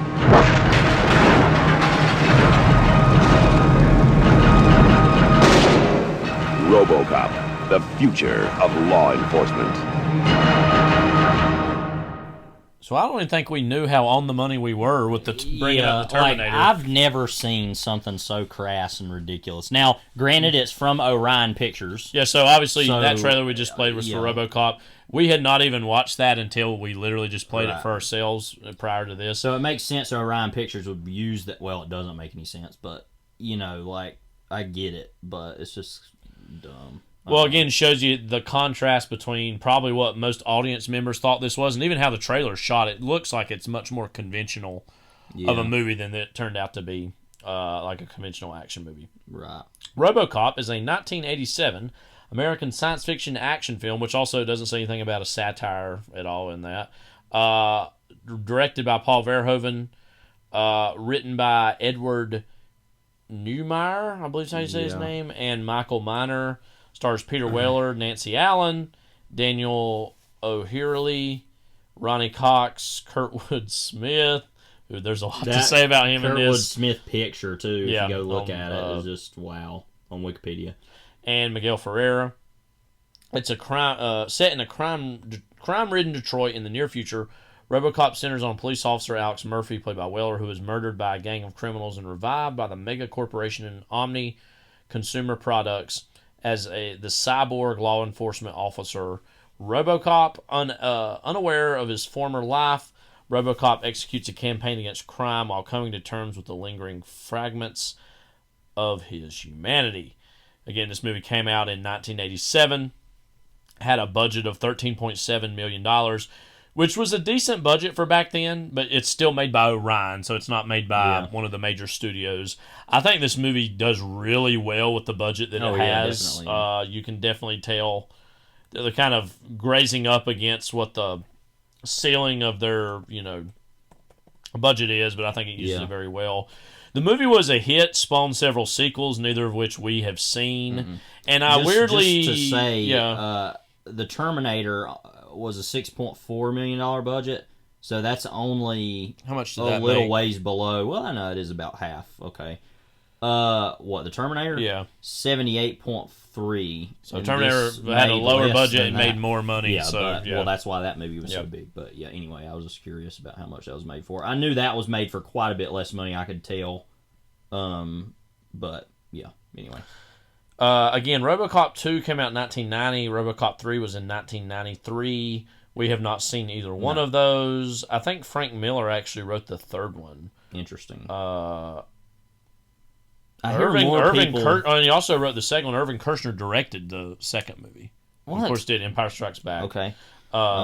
And then I always forget about there was an animated show that was like for kids, just crazy. Which seems like a parody that would be in the world of this movie, which is very bizarre. Yeah. A lot of video games, comic books. I mean, he was kind of this mascot of sorts from the late 80s, early 90s of just like RoboCop. I want to expound on that a little bit. The idea of, okay, so you had had the slasher films of the 80s, which is ultimately sort of what the Terminator was birthed out of in a lot of ways, I mean, we think of it more as a sci-fi movie, but it's a horror movie. Right, I mean, but way better than those, in its own way. The first Friday the 13th is good. Not on the level of Terminator, of course. The first Friday the 13th? No, excuse me. Not Friday the 13th, Nightmare on Elm Street. Okay, I was like, have you hit your head? Nightmare on Elm Street. No, the first two Nightmare on Elm Streets are good. Actually, that second one's pretty good. Very interesting movie in a lot of ways. But no, you're right. It is kind of. But yeah, it kind of comes out of that, and so, but it's with, and he uses guns and stuff, but he also just uses bare hands if he wants to, because he's literally a and literally cyborg, his excuse not to be killed, unlike some of the supernatural stuff with those horror movie villains, are just that he's this almost indestructible robot. And so anyway, so you had a version of that. RoboCop in its own way, and this is a very anti-consumerist movie in a lot of ways, clearly. So let me say that first. Which is why it's so ironic that it became this consumer product. Right, but that's almost the consumerist answer to the Terminator by saying, well, why don't we make him a hero, though? That's true. And it's like, so as weird as it seems, and rightly, to have RoboCop be this heroic figure that has his own animated TV show, it really is its own way of saying, why don't we make him the good guy? That way that kids can pull for this character. You know what I mean? And it makes sense that there would be sequels to this movie by nature of it being, okay, he's going to continue to be a police officer and fight crime in these other ways. Like, the sequel potential for these movies is really high, I think. Now, what they are, I don't know, but I would assume they're probably like the Dirty Harry movies, where it's like, why are we making these? What's the point? Like, in the lesser sense. And even the Dirty Harry movies, it should be said, there's a connection to be made between that and this, because the Dirty Harry movies were extending into the 80s, and it was like, let's do this like anti-heroic cop who deep down we all root for, but then do like a sci-fi version of it. It feels very next step of the Dirty Harry. Now, thankfully, archetype. this movie, like what Terminator 2 would do, it's like I said, it's kind of this weird bridge between the two movies in its own way, is that it's, thinking about him searching for his humanity the whole time, which is something obviously that the Terminator of the first Terminator film is not in any way not only interested in, but even has the capability to be interested in that. That's not its... He's a pure killing machine. And it doesn't even have a personality. I mean, that's what's kind of great about that first one, is it's literally like the shark in Jaws or something. And while it should be said mimicking human behavior. Obviously, the Arnold in Terminator 2 is not the same robot as the one in Terminator 1.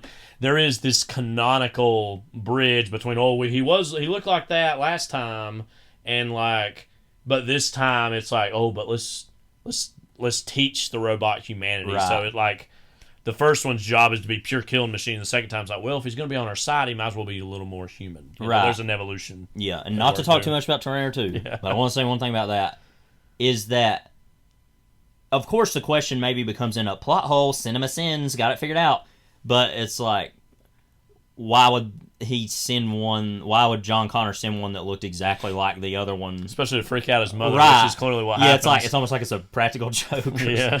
But surprise. But I think the point of that is more of a metaphorical of like she sees him and recognizes immediately you're a Terminator, and it's like it's easier to make that theme stick by making him look exactly the same. So that's once again something you can maybe poke a hole in, but it's like, but that's not the point. The point is the thematic reasoning for that. Yeah, because deep down it's because Arnold Schwarzenegger was a star. Right. Yeah. He was a star because of the first movie. Of course, he was a star in the early 90s. Let's just make him be the Terminator, but good again. Yeah, and that's also, really why and that also happened, to have the random subplot of the cops, like, I think that is an inherent weird, dark comedy to the movie. Yeah. Is the cops are like, wait a second, this is that guy that we've been looking for, and then that's what's kind of funny towards the end of the movie when they are going to the Cyberdyne building, and they're like, oh crap, it's that guy, we got to go right now, and it's like this big, and it's like not even anything really to do with that exactly, like, well, it is, but it's like whatever, that's not even the same thing or whatever, but RoboCop. So that's all just to say that it makes sense this character's place in the culture at this time to be this superhero, and this is even just before superhero movies became a thing, which this is the later stages of the Superman movies. Yes. I wonder though if even that, I don't know, I'm getting too heady with this. I wonder if even this era of superheroes kind of was born out of the slasher movie craze and saying, let's do superheroes, though. I don't know. I've never heard anybody say that. Well, again, the Superman movies extended to the late 70s, and then, of course, Batman in 89 was this huge explosion that a lot of stuff in the 90s was a reaction to the success of Batman. And that's ultimately, I think, what it is more than anything, but that is something I wonder about, is like, if they were just like, but let's stop doing these killers and do these, like, I honestly could imagine an alternate reality where they did a Superman 5, one last thing, and it was like this team-up / Superman versus RoboCop. I can imagine an alternate reality where they were Superman dumb enough 5, to, like, I think it was Orion that maybe did Superman 4 anyways, so easily could have it'd be happened. funny though. It's literally what you said. Superman 5, one last thing is the name of it. But so Paul Verhoeven, we've talked about. Yeah, of course we did. Basic Instinct. In the past, that was more of his like erotic thriller. Yes, that was more his original Danish films. Yeah, this was in the vein of like Total Recall. When that come out, what 90? 90, yeah. It was so that was like I feel like those two movies could have also been a double feature because they're his sci-fi action movies. Now, Total Recall has some satirical elements, but would you agree that's a more conventional sci-fi? I'm sorry, Dutch. He's Dutch, not Danish. I'm sorry. Now, but anyway, yeah. Total Recall does have some satiric elements, but would you agree that's a more traditional sci-fi action movie in comparison to this? Of which? Oh, Total Recall? You're talking about? Yeah, I'm sorry, I mean, like that's more of a sci-fi action movie. It does have satiric elements, but not as much as it's not trying to make some big statement exactly. I mean, that movie's basically RoboCop Victory Lap, but Arnold Schwarzenegger in it instead, and so it's like, and we like Total Recall. Yeah, that movie I like maybe slightly more than this. I think this is a better movie than that. I would agree with that. But that movie's just so fun and hilarious. Like, and I mean, and it has Ronnie Cox as the villain in it too, randomly. But overall that movie is good, but this is better. Yeah. But this is a lot more of an actual, more serious movie about, and rightfully so, because Total Recall's pretty violent. But it doesn't feel like it has a message as much behind it. Well, no, and also, but this is, I mean, I think we need to talk about that before we even move to anything else. This is maybe the most violent movie I've ever seen. Not exactly. I mentioned this last time. This was the first Radar movie I remember seeing. In part because I think, again, in the mid to late 90s, RoboCop was still like this tangential figure in the culture. Yeah.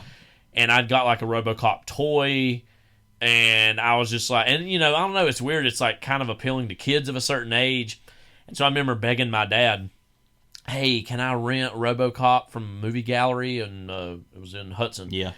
And him and my mom talked about it, and they were like, okay, fine, but I'm going to watch it with you. And I'd never seen any rated R movie before. Yeah. That was the first thing I saw and being like... And that's one of the most R-rated movies ever, too. And I'm still... I've not seen this movie super regularly since then. I think this might have been only maybe my third time I've seen it. Second. Yeah. And it's still incredibly shocking violence. I mean, I think a not lot as of people... much sexuality in it as would be other of his films. Yeah, certainly not nearly in comparison to other things he did. But like Showgirls. I think the thing in my mental block that I always remembered was the guy at the end having all that toxic waste dumped on him, and then the car like totally just blowing him to pieces. You know what's funny about that moment too is that Ray Wise that plays Leland Palmer, a lot of Twin Peaks actors in this, by the way, but he's like, good, like doing his whole like Laura, but like disgusted. And weirdly, version, I don't really, as a kid, remember the Peter Weller getting shot up scene. I do remember that the second time and this third time. That how incredibly violent it is. Yeah. And I'd kind of had this down, and this is something that we can kind of go ahead and jump to because I feel like it's so much discussion in the movie. Is this movie a critique of 80s action violence and the way people think that it is? And I think it has some merit to be. Or is it just like an indulgence for indulgence sake of it? And is it somewhere in the middle to make us even more uncomfortable about rooting for any violence in this movie? Because the world of this movie is an exaggerated version of what the world was, of course, in the 80s. But you hate the villains so much. And there's like two strains of villains. There's the street villains, and then there's these corporate villains, which there's like makes this movie multi-dimensional in a way that I'd kind of forgotten Batman about. Returns in a certain way, but there's elements of that. Yeah. But like the villains in this, you hate them so much. You don't care at all what RoboCop has to do to kill them. Like you're not thinking about civil rights violations. You're not. You're just like, I want him to murder and destroy these people. And then there's that scene where his first night on the job, and it's like of a woman nearly getting ready to be raped, and then there's these two men, and he just kind of kills both of them, and then there's like. And you're like, yeah, do it, get rid of him. And then you watch later of like the same of the guy who was like a public official who lost an election or whatever, and he's holding all these people hostage, and he's like making the most ridiculous. Yeah, he's like, demands. I want my job back. I want. It's like no one's gonna let you have. And then that, RoboCop's just like, just keep him distracted, and then he goes up there and like grabs the guy, kills him, and then before that, the first thing was, which was we played the clip of last episode of where it's just a guy robbing like a convenience store, and he comes in there, and you just want him to kill this guy. And I think this movie really is a savvy work of filmmaking in that it like makes you root for these awful things to happen to the villains while also giving you pause to make you stop. Wait a minute, like. Should I feel icky for like feeling this way? How do you feel about this movie's depiction of violence? I think it's somewhere in the middle because this movie tries really hard to justify that. I mean, I think about obviously before this, there had been so many movies in the 80s that were these military movies, and they just go and they like kill Rambo. Rambo even started off as this critique, and then those sequels and they just kill the non-whites. I mean, literally. I mean, I love Commando, but the climax of that movie is literally just like he's just killing Latinos the whole time, or same thing in Predator. It's a version of that, and we've already talked about the racism against Asians in 80s cinema was so rampant. We've talked about even in minor versions of that with Scarface and other. Well, another thing they even mentioned in like Latinos Die Hard is like mostly these German villains, these other similar people, and so it's always somebody else, right? You know? Notably, the majority of the criminals in this movie are all white. Yeah, there's some that are black and it's some that are Hispanic, but the street gang thugs, but even also the corporate villains of the movie. And so, that's the other thing too is that I think it strikes this, there's a token black guy in both settings. That is true.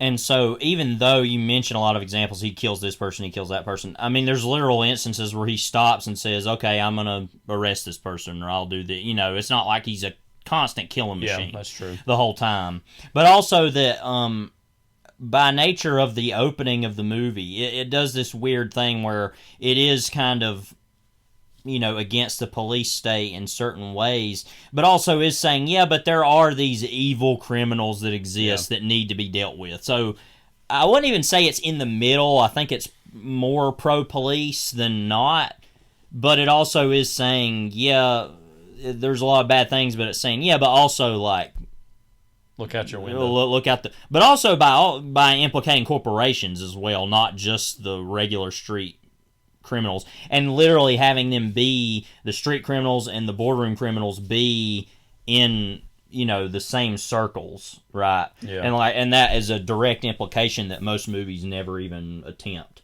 Yeah.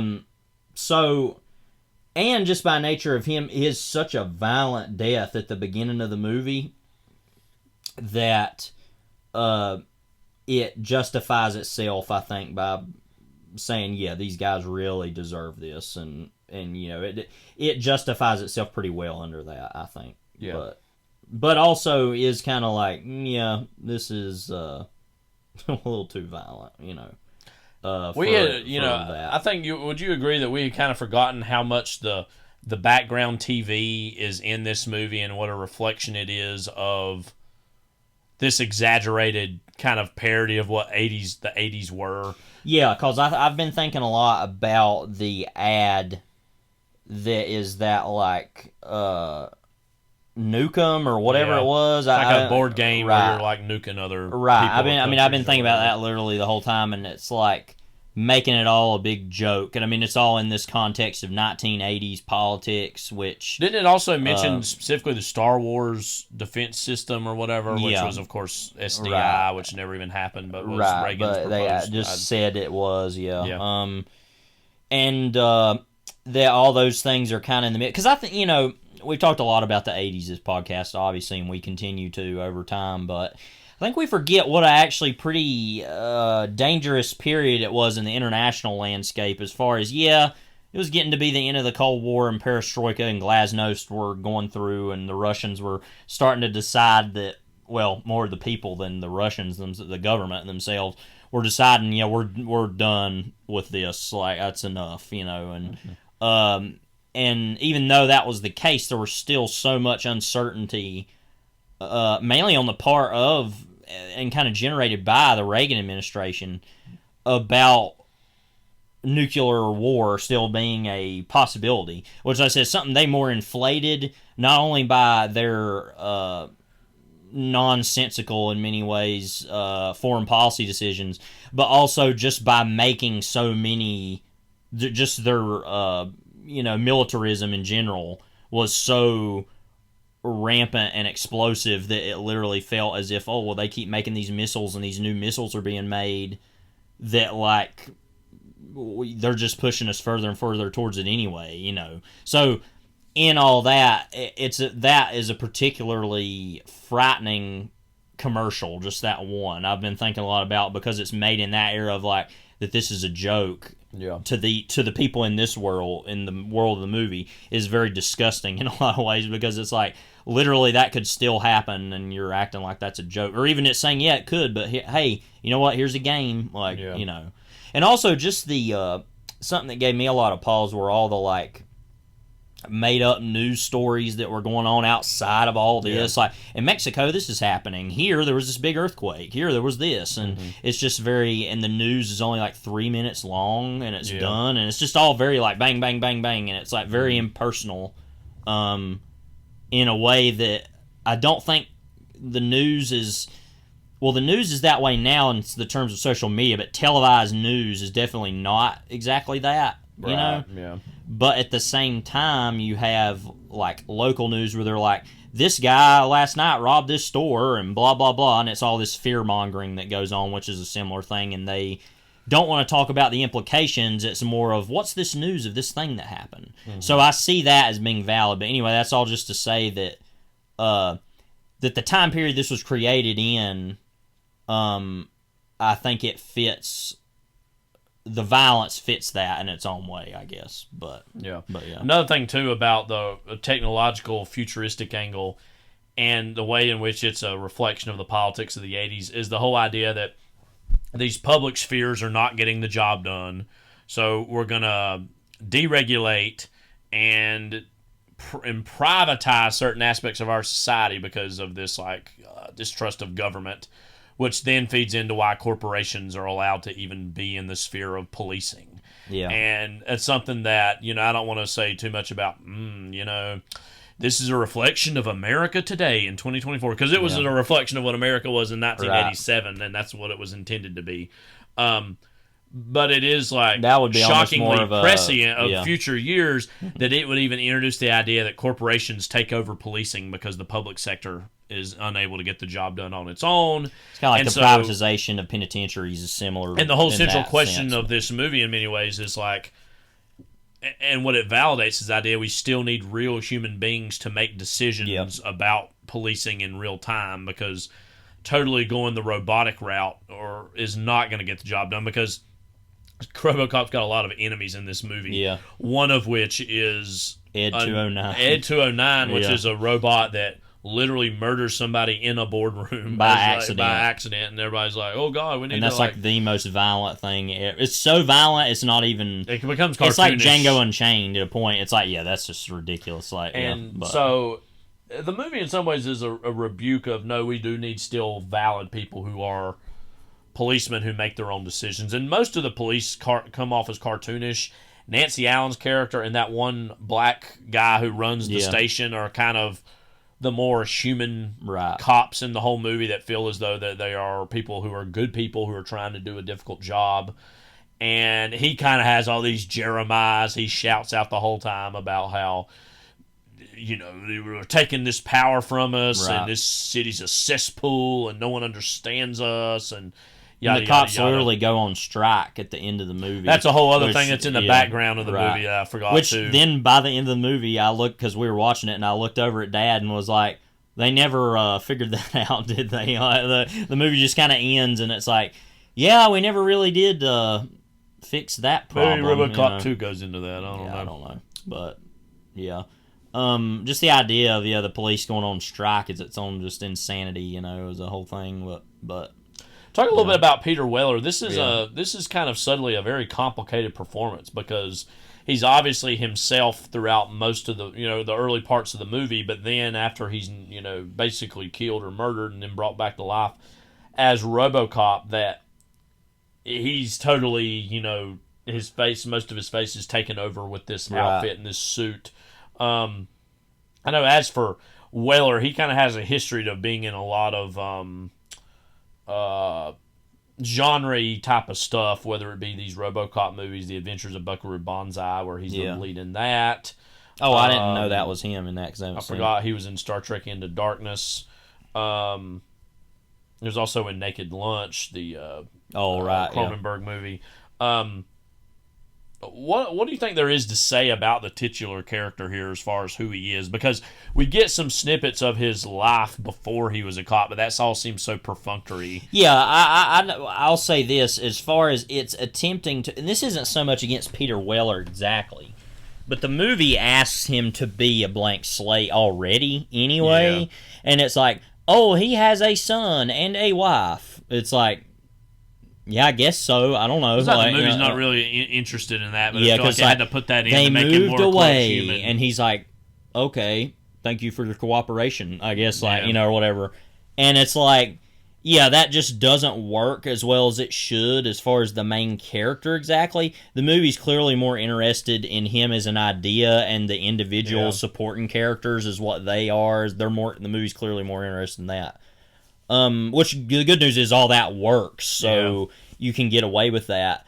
But the lead as far as that goes, but it's a complicated performance, so I mostly forgive it for that, because I know how difficult it is to try and generate that sort of empathy there just by nature of it being that kind of performance anyway. But it starts, he's not like some bombastic, I'm ha ha ha, kind of guy. It's like he's already kind of that way anyway, so But I think that what works about it is him trying to remember that he was a human. I think makes him make more human decisions by being a police officer that's a robot now. You know?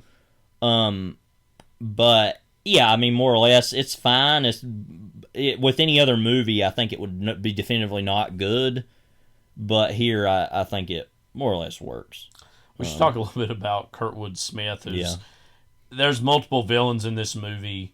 He's the one everybody kind of talks about, though, mainly. I mean, you have Ronnie Cox in it. He's the corporate villain who's like kind of doing all this stuff. Him and Miguel Ferrer are kind of these rivals at within the Omni Corporation. Omni Corporation, and Ferrer is kind of backing RoboCop, and then Ronnie Cox is backing the Ed 209, and so I do think it's interesting that like one of the biggest bits of conflict is this corporate battle that's going on, and this is right around the time Wall Street's also coming out, which is also about kind of white collar garbage. Ronnie Cox does have my favorite line in the movie, which is when he's like talking to him in the bathroom, and he like randomly puts his head behind Miguel Ferrer. He's like, "You just effed with the wrong guy." Like, this is an all-time. But Kurtwood Smith gives one of the all-time great '80s action movie villain performances, and how utterly repugnant and disgusting he is. Especially, this is weird to rewatch this as somebody who grew up with that '70s show. Him as Red Foreman, because it makes me want to laugh. Like, is funny, the whole time, but like deep down, actually, is a person with a human being with who actually has some human moments in that show, and then to see this, he's just this total caricature.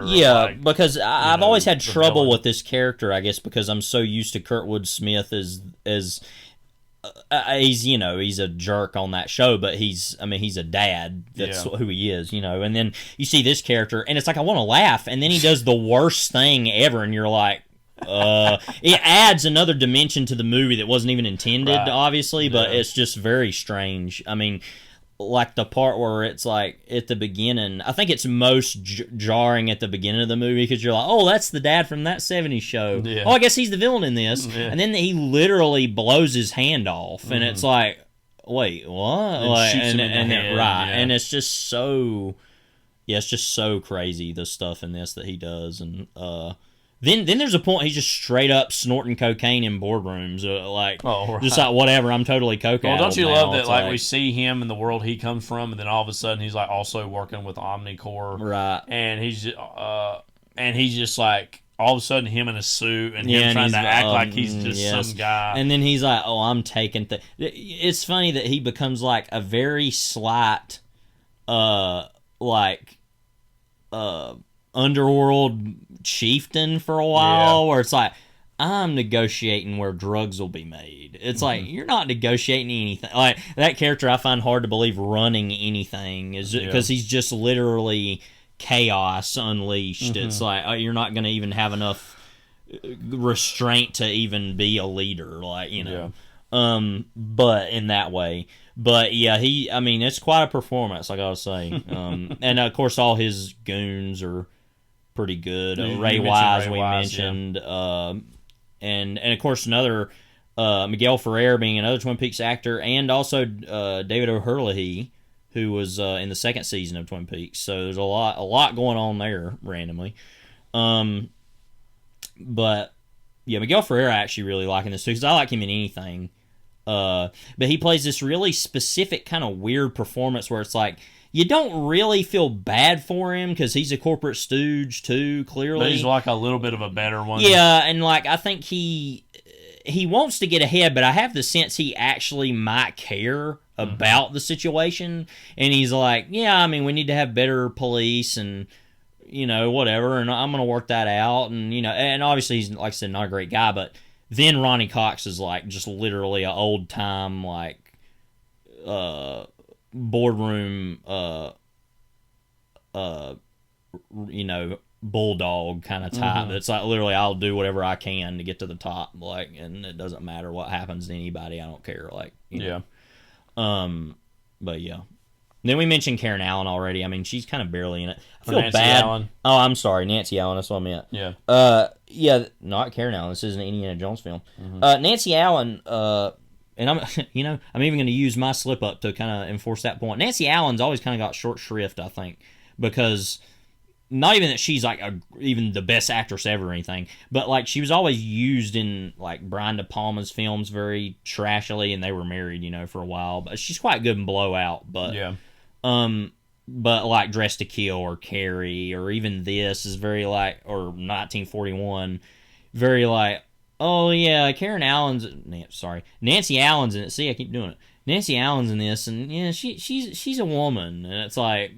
And then when an 80s movie is saying that, it's like, okay. Yeah, I mean, it feels very stock, all things considered. And it's a shame we didn't get more out of that, I guess is what I'm trying to say, of that particular character. Or a lot of her career, like I said, because I think she's pretty good, but she doesn't ever really use very well in a lot of things. I think, like I said, Blowout, I think she's good because her personality fits that role really well, and I think that's just overall... Brian De Palma actually making a really pretty great movie for once. So yeah.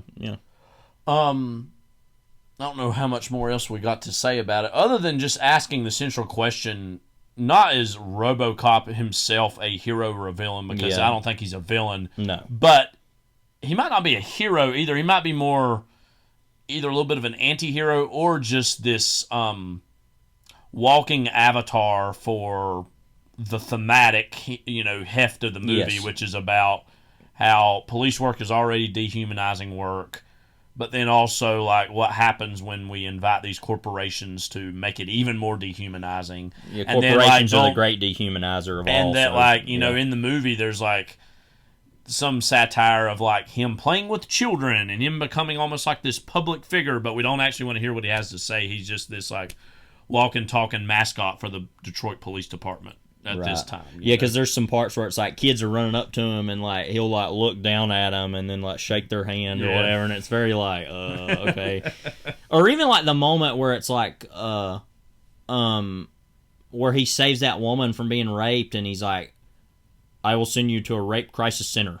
It's very like, thanks. Yeah, it's like he's doing what, quote, needs to be done, but he has no, quote, bedside manner. It's all just like stock, like, this is what it is. Yeah, and so, I mean, he's like an Imperial probe in the Star Wars movies of it. It's like, literally, this is what I do, and that's it.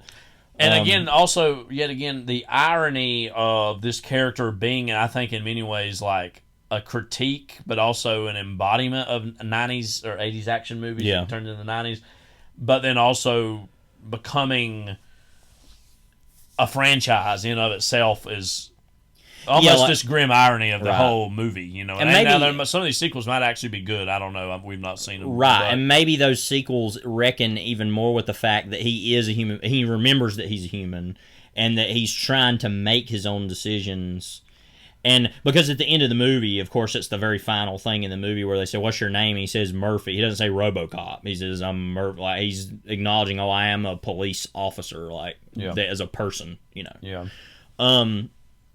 But that what the funny thing is, by the way, maybe this is where we can kind of end it, is that action figure you used to have. It was like a 12-inch tall one of those bigger ones. When I always saw it later on in its toy life cycle, it didn't have the helmet on. It was just his face. Yeah. Mm-hmm. So I always was looking at it, and I was like, this is the weirdest thing I've ever seen, because it was like a robot within him. And that's like the end of the movie, is him without the helmet on. Yeah. And so that made me really think, and it makes sense, and it's a weird kind of coming full circle of like, I knew he was a man all along kind of thing. And it's like, even from a kid, that was just so weird, though, to see as a kid, and then you see the movie, and you're like, oh, that's literally what it is at the end of the movie. It's a weird lining up with how the movie ends but too, so that's how he was the rest of his life cycle, I guess, in the movies, was that he was Murphy, not RoboCop. So that's RoboCop. We saw a pretty beautiful 4K we watched with it. So as Miguel Ferrer said, elsewhere, though. RoboCop. Yeah. Just hearing him say that makes it sound even more corny and dumb, but RoboCop. Speaking of the dehumanizing now, if they had said nature El Patillero, the police, here's a trailer of sorts for 1991's Highway Patrolman.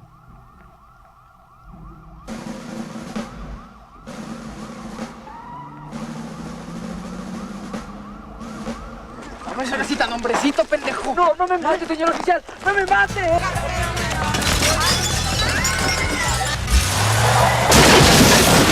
¡Puta madre! ¡No puede ser!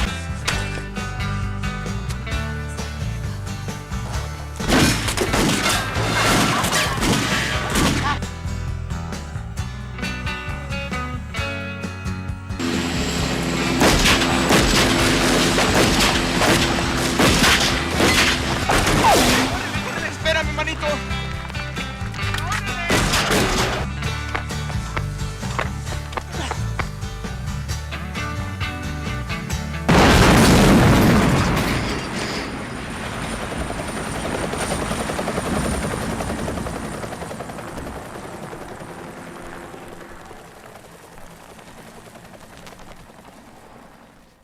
So it was very difficult to find anything. That was a recut trailer that had kind of come out recently, I think, to promote the Kino Lorber. Yeah, it's just so ridiculous how this movie is like. Which, I mean, could it be any other way? I mean, it's a British guy making a movie in Mexico. Who had just made a lot of movies, by the way, in America. Right, so it's like, of course, this movie's going to fall into the kind of by the wayside and kind of the dustbin of history in its own way, but like you can't even find a trailer for this thing, like let alone a scene, because we were looking it up, for it last time, and it was troublesome. I don't get it. Yeah. But anyway, so Highway Patrolman, or in Spanish, El Patrullero.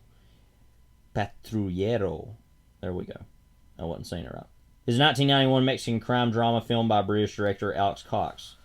Produced by Lorenzo O'Brien, who wrote the screenplay. He actually, supposedly, would go on in some way to have something to do, I think, with Narcos, maybe? Because he mentioned that in the opening kind of introduction, which I was like, oh, okay. And Cox did, yeah. Actually, I'm looking at something else here. Hang on. That I might have just found out about somebody. Yeah, okay, I'll come to that in a minute. But yeah, so it's a very simple story about a Mexican cop named Pedro Rojas, who becomes a highway patrolman for the state of, or the Mexico, for the country of Mexico. Randomly, you can tell that the logo is made up. Yeah, it's like a random thing in a movie. I mean, it's very Alex Cox of it to do. Yeah. And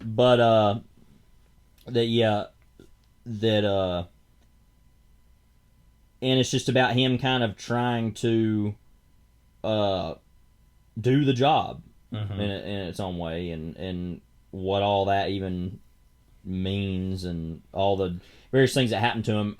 We kind of talked about this already, but the fact that the movie, or the character of the titular highway patrolman of Pedro, that he starts kind of, you think, oh, he's just this young guy, he's going to find out how bad policing is, or he's going to become corrupt, and it never really happens either way exactly. And I think that is one of the fascinating things about this movie that I actually like about it, is I don't totally get a handle on who he is exactly. Yeah, he feels like more of a stand-in for a sincerity towards this job than kind of a flesh and blood character, which sometimes takes me out of the movie a little bit. Yeah, I get that. But he never does kind of become corrupt in the same way that. But strangely, has a similar. Because I was thinking about this, I don't know if you thought about this at all, but I think Alex Cox is a big fan of Taxi Driver. Yeah. And there's a whole, inherently this movie's a lot like that anyway, just by nature of what it is.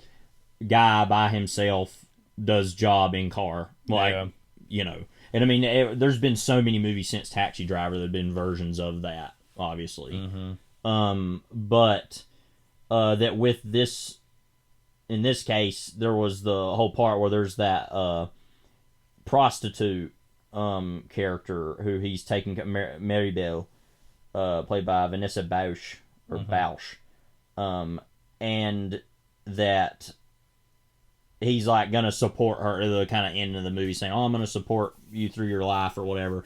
And there's this and he kind of saves her from prostituting. It's kind of a similar thing to that, but I found that to be an interesting random parallel that is just really random in the movie. Yeah. And it even actually kills her pimp in a way, or a guy that, well, not her pimp, but one of her like John's that is into all this drug trade that's going on or whatever. So it's like kind of a similar dichotomy there. But saying all that, what were your, I guess, general impressions of this movie, and how do you think it fits into Alex Cox's cinema in its own way, which should be said, Cox considers El Patrullero to be his best work, while a number of prominent film critics have expressed the same opinion. Yeah, I don't agree with that at all. As someone who likes a lot of his other stuff quite a bit more than this, I kept expecting this movie to go into a higher gear that it never quite goes into, which is fine. I'm not saying, and that's mostly set by the expectations of other Cox films that I've seen. Was something especially, though, so bare bones and so basic. It seemed like it was going to be an avenue through which he really kind of did his own little thing, taking a very simple story, but then kind of doing all his stylistic and narrative and aesthetic interest he applied into this. But instead, he seemed much more interested in making actually among his most sincere films that I've seen, most earnest, sober films that I've seen, because that and Sid and Nancy. He very clearly, in a meta way, probably sees a lot of connection with this character as someone who's not going to give an inch of himself. He's going to be remain true to who he is in the same way that the character does. And again, I was kind of taken aback by the movie because it didn't go into the higher gear, and that's not exactly a criticism. That's just more of a comparison to other Cox's films, because he's a director that for a while now has been on our radar as somebody who's pretty exciting. Obviously, he's a British director. I don't know if Repo Man's his best movie, but it's certainly the movie that has come to typify what most people think of as him, in terms of a very, that movie literally has a punk rock soundtrack, but even beyond that is a punk rock aesthetic to cinema in the 80s, and is very much flies in the face of what, and this came out in the very early 90s, but most of his movies in the 80s flies in the face of conventional Hollywood cinema, and is very much more angry. He's very much more combative, in your face. I mean, obviously, Sid and Nancy is about a literal punk group, Sex Pistols. And this movie I think a lot of. Yeah, Walker is incredibly ambitious, kind of I think Western, that's kind of, which most of his movies operate in a pseudo-Western or neo-Western world. This very clearly also. And Walker's just such a, talking about Ed Harris earlier with Love Lies Bleeding, I mean, he is given the performance of the lifetime in that, and in a way that kind of skirts by how seriously we even take the movie sometimes, but it nonetheless is, the whole movie's just such an impressive look at what even, the 80s were contextualized through the Western of the past, and there's this jump in between eras of sorts that goes on with that movie. And so all that's to say, he's very audacious, very kind of subtly groundbreaking director of a certain time. And this just seems like an intentional downshift for him in terms of like, well, it's going to still have some Alex Cox traits to it. And also Straight to Hell was in between. Yeah, there's that too, which is also kind of a crazy movie. Yeah. But this just seems much more sober, much more earnest, which in the long run I do appreciate, even though I was maybe expecting a little something different going into it. I still liked the movie and appreciated how seriously he took the material, while also being slightly let down by just how conventional it actually turned out to be. Levi, what did you think about it? I liked it more than you did. I'm going to probably give it a 4, closer to a 4.5. I think what I gave it like a 3.5. I like about this is that, like I said, and it doesn't always work, but it's in its own way is questioning, okay, how is this guy going to be affected by this job? Yeah. And I get what you mean about sort of, I think in a way you're talking about the tone of the movie, because it goes into directions that are getting closer and closer to being an out-and-out Alex Cox film, in the sense of there's that part where he's like sitting on the toilet with a baby doll, and his wife walks in and says, "If you're doing this, I'm gonna slit your throat," and she's pregnant with a baby while all this is happening. And it's like, that's very clearly a kind of ridiculous Alex Cox moment in a movie, you know. But then you have just scenes of him driving around, and you know, and that's the movie in a lot of ways is just him driving around. Plus, we had just recently rewatched Repo Man in preparation for this, and there's a lot of scenes of driving around. In that, though, there's this like there's these conversations and discussions between Emilio Estevez and Harry Dean Stanton's characters, and in this it's just this one lone man for most of it, you know. And so I think, and part of that Taxi Driver, what you mentioned, and part of that is to, like Taxi Driver, to kind of put an emphasis on how often these random decisions that are made affect the job that you're in. And so, like, oh, he's wrecked this car, you know, that was supposed to be... There's some comically exaggerated moments of when he, like, the moment when I knew it was going to happen, where he's looking back, oh, I'm going to back up, and then, of course, it does the old Austin Powers trick where he actually... goes forward, and then the whole front explodes, basically. And the car itself is, not to even sound roll your eyes worthy about it, but like the car over the course of the movie is deteriorating and is getting worse and worse, and in its own way is seemingly a reflection of his own patience and wherewithal with this job, you know. Yeah, well, because that happens to it, and then he gets the crappy car. And everybody's like, oh, haha, you got that one. And then when he can get the old one back, he's like, no, I'm keeping the old, or when he can get the new one, the newer car, he's like, no, and he's like being an a-hole about it. He's like, no, I'm going to keep this one because y'all gave it to me. And that's literally why, spoiler, his best friend, who's also a highway patrolman, is literally killed because he can't get there in time because of the car. And then and then it's kind of in an unspoken way, he gets the other car back.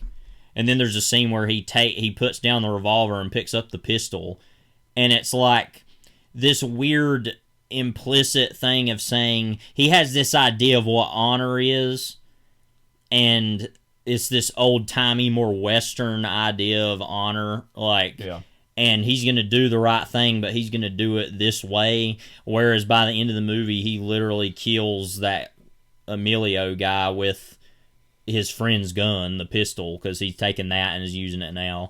And so there's a lot of things in the movie that make you kind of realize he's slowly changing his ideas of what even is this job, or how am I supposed to do it, what tools am I supposed to use. And it's all very abstract.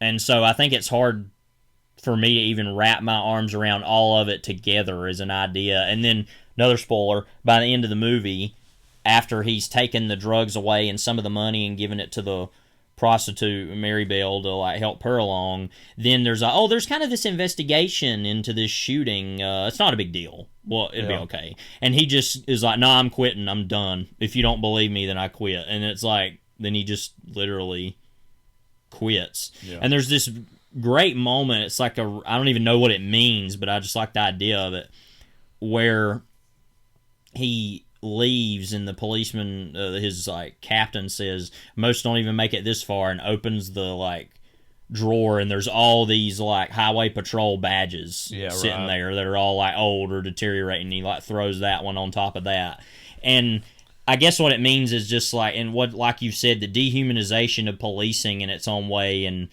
people leaving it in the end, I think, is actually a randomly optimistic take on law enforcement by saying these are people that are making these decisions, and even though he quits out of this like pridefulness, he also quits because he's like, I know I did the right thing, and you want to give all these corporate ideas on the way I need to do it, and I'm not dealing with that anymore. Yeah, it's certainly optimistic with the lead character in terms of he's not radically changed as a result of doing what he's doing, and that while acting absurd and crazy in a few instances, he was mostly doing the right thing and was not corrupted in the same way that other people are.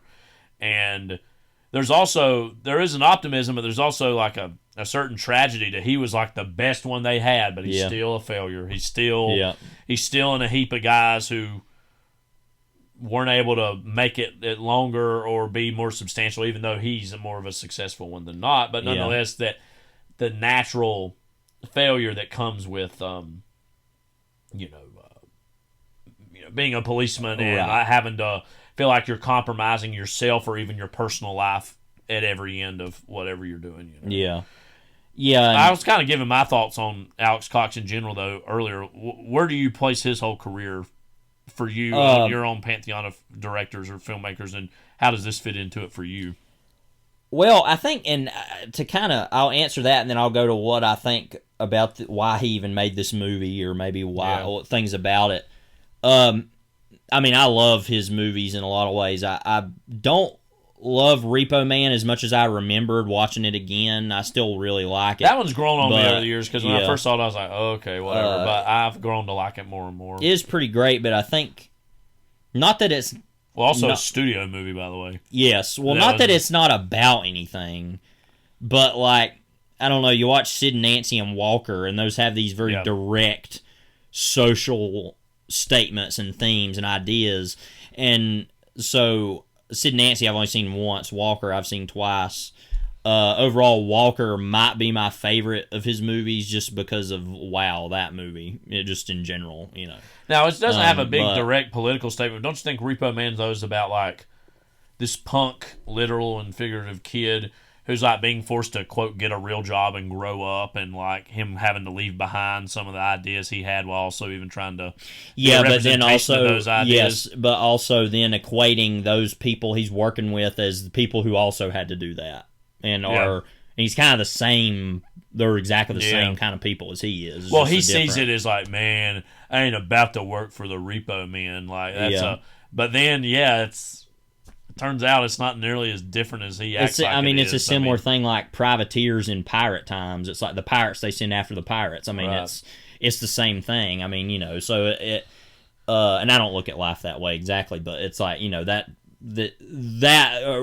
Cox is equating those type of jobs to the new boss, same as the old boss vibe. But I think Cox is interestingly, like you're saying, equating that job to punk sensibility, equating punks to those types of jobs the dregs of society have to take anyway. And people who aren't fully trustworthy being given trust they don't really deserve. Right. And so that movie's about a lot of things, but then it's also randomly about there's an alien in the trunk, and it's like it's just very goofy. And not that I don't like that movie, I do, but and still think it's really good. But I've just grown more on his later work. Sid and Nancy, I've only seen that once. I loved that. I was like, oh my gosh. And I don't really like punk as a music or at all, but Gary Oldman I thought was amazing in that movie, and just also it does have the line early Roger Deakins movie too. It does have the line, what about the farewell drugs? So I always remember that. But I love that, and been wanting to rewatch it. And then Walker, you like that even more than I do. That's what I was saying. Is that that movie is so complex because it's totally hilarious. It's one of the funniest movies I've ever seen. Yeah. But then what it's actually about, it's weird because you get to the end of the movie and you've been laughing the whole time, and then it's like, okay, here's what's going on in Nicaragua right now. What do you think about that? Yeah. And it's like, okay. And it's like this very direct, shocking, not that these are the only two guys who have ever done it, but proto Spike Lee in terms of using history as a mirror to the present. Or Oliver Stone. Or Oliver Stone, too, So, I like the feeling of that Cox generates in Walker is this, like, awareness that comes kind of too late, almost. It's like, you kind of thought this was all funny, didn't you? Mm-hmm. And then here you go. And even just, repeating, I said, history repeating itself to now, because that movie is a biopic about history, believe it or not. Yeah. But it literally has Peter Boyle plus it has Peter Boyle as Cornelius Vanderbilt saying, I'll do what I want, and farting right after that. Then there's a random scene where he's like mad at somebody and literally picks up a vase of flowers and pours it all over his head and just looks at the person. So it's like, I don't know how that's not the greatest movie ever at that point, But and then again, Ed Harris's whole performance through that whole movie. Because there's that one part too where like they randomly go into a church and they're like dissecting this guy and eating his organs, and like it cuts back to somebody looking at him, and then it cuts back to him, and they say Walker, and he's like smiling, and then looks up, and it's literally like, what is going on? And his whole like scene with his dead wife, you remember? Yeah, and he's like, "Oh, you big." Yeah. Yeah, but so that movie, that guy who shoots the guy up against the coffin or whatever too. Remember that? Yeah, because he's like, "F you, I'm not going through that wall," and he just like shoots him up against the coffin. Yeah, I mean, there's so many moments in that movie. Like if you explained it to somebody, they wouldn't believe it, and it's just like so to take all that and then to actually sort of make it about something and to kind of switch that tone like very drastically is, like I said, so ambitious and so impressive that I just can't. It's the movie I think about his probably the most. Right. And then he made Straight to Hell, which is kind of a throwaway movie in a lot of ways. I mean, I like it, but it's very like, I mean, it literally has Jim Jarmusch as like the villain at the end, so it's like, what are we doing here, you know? Mm-hmm. And then he made this movie, which I think, I'm trying to think of it in my mind as like, why would Alex Cox make this movie? Well, first of all, I think in a way, the more we're talking about it, it's its own version of a Taxi Driver kind of movie, you know? Mm-hmm.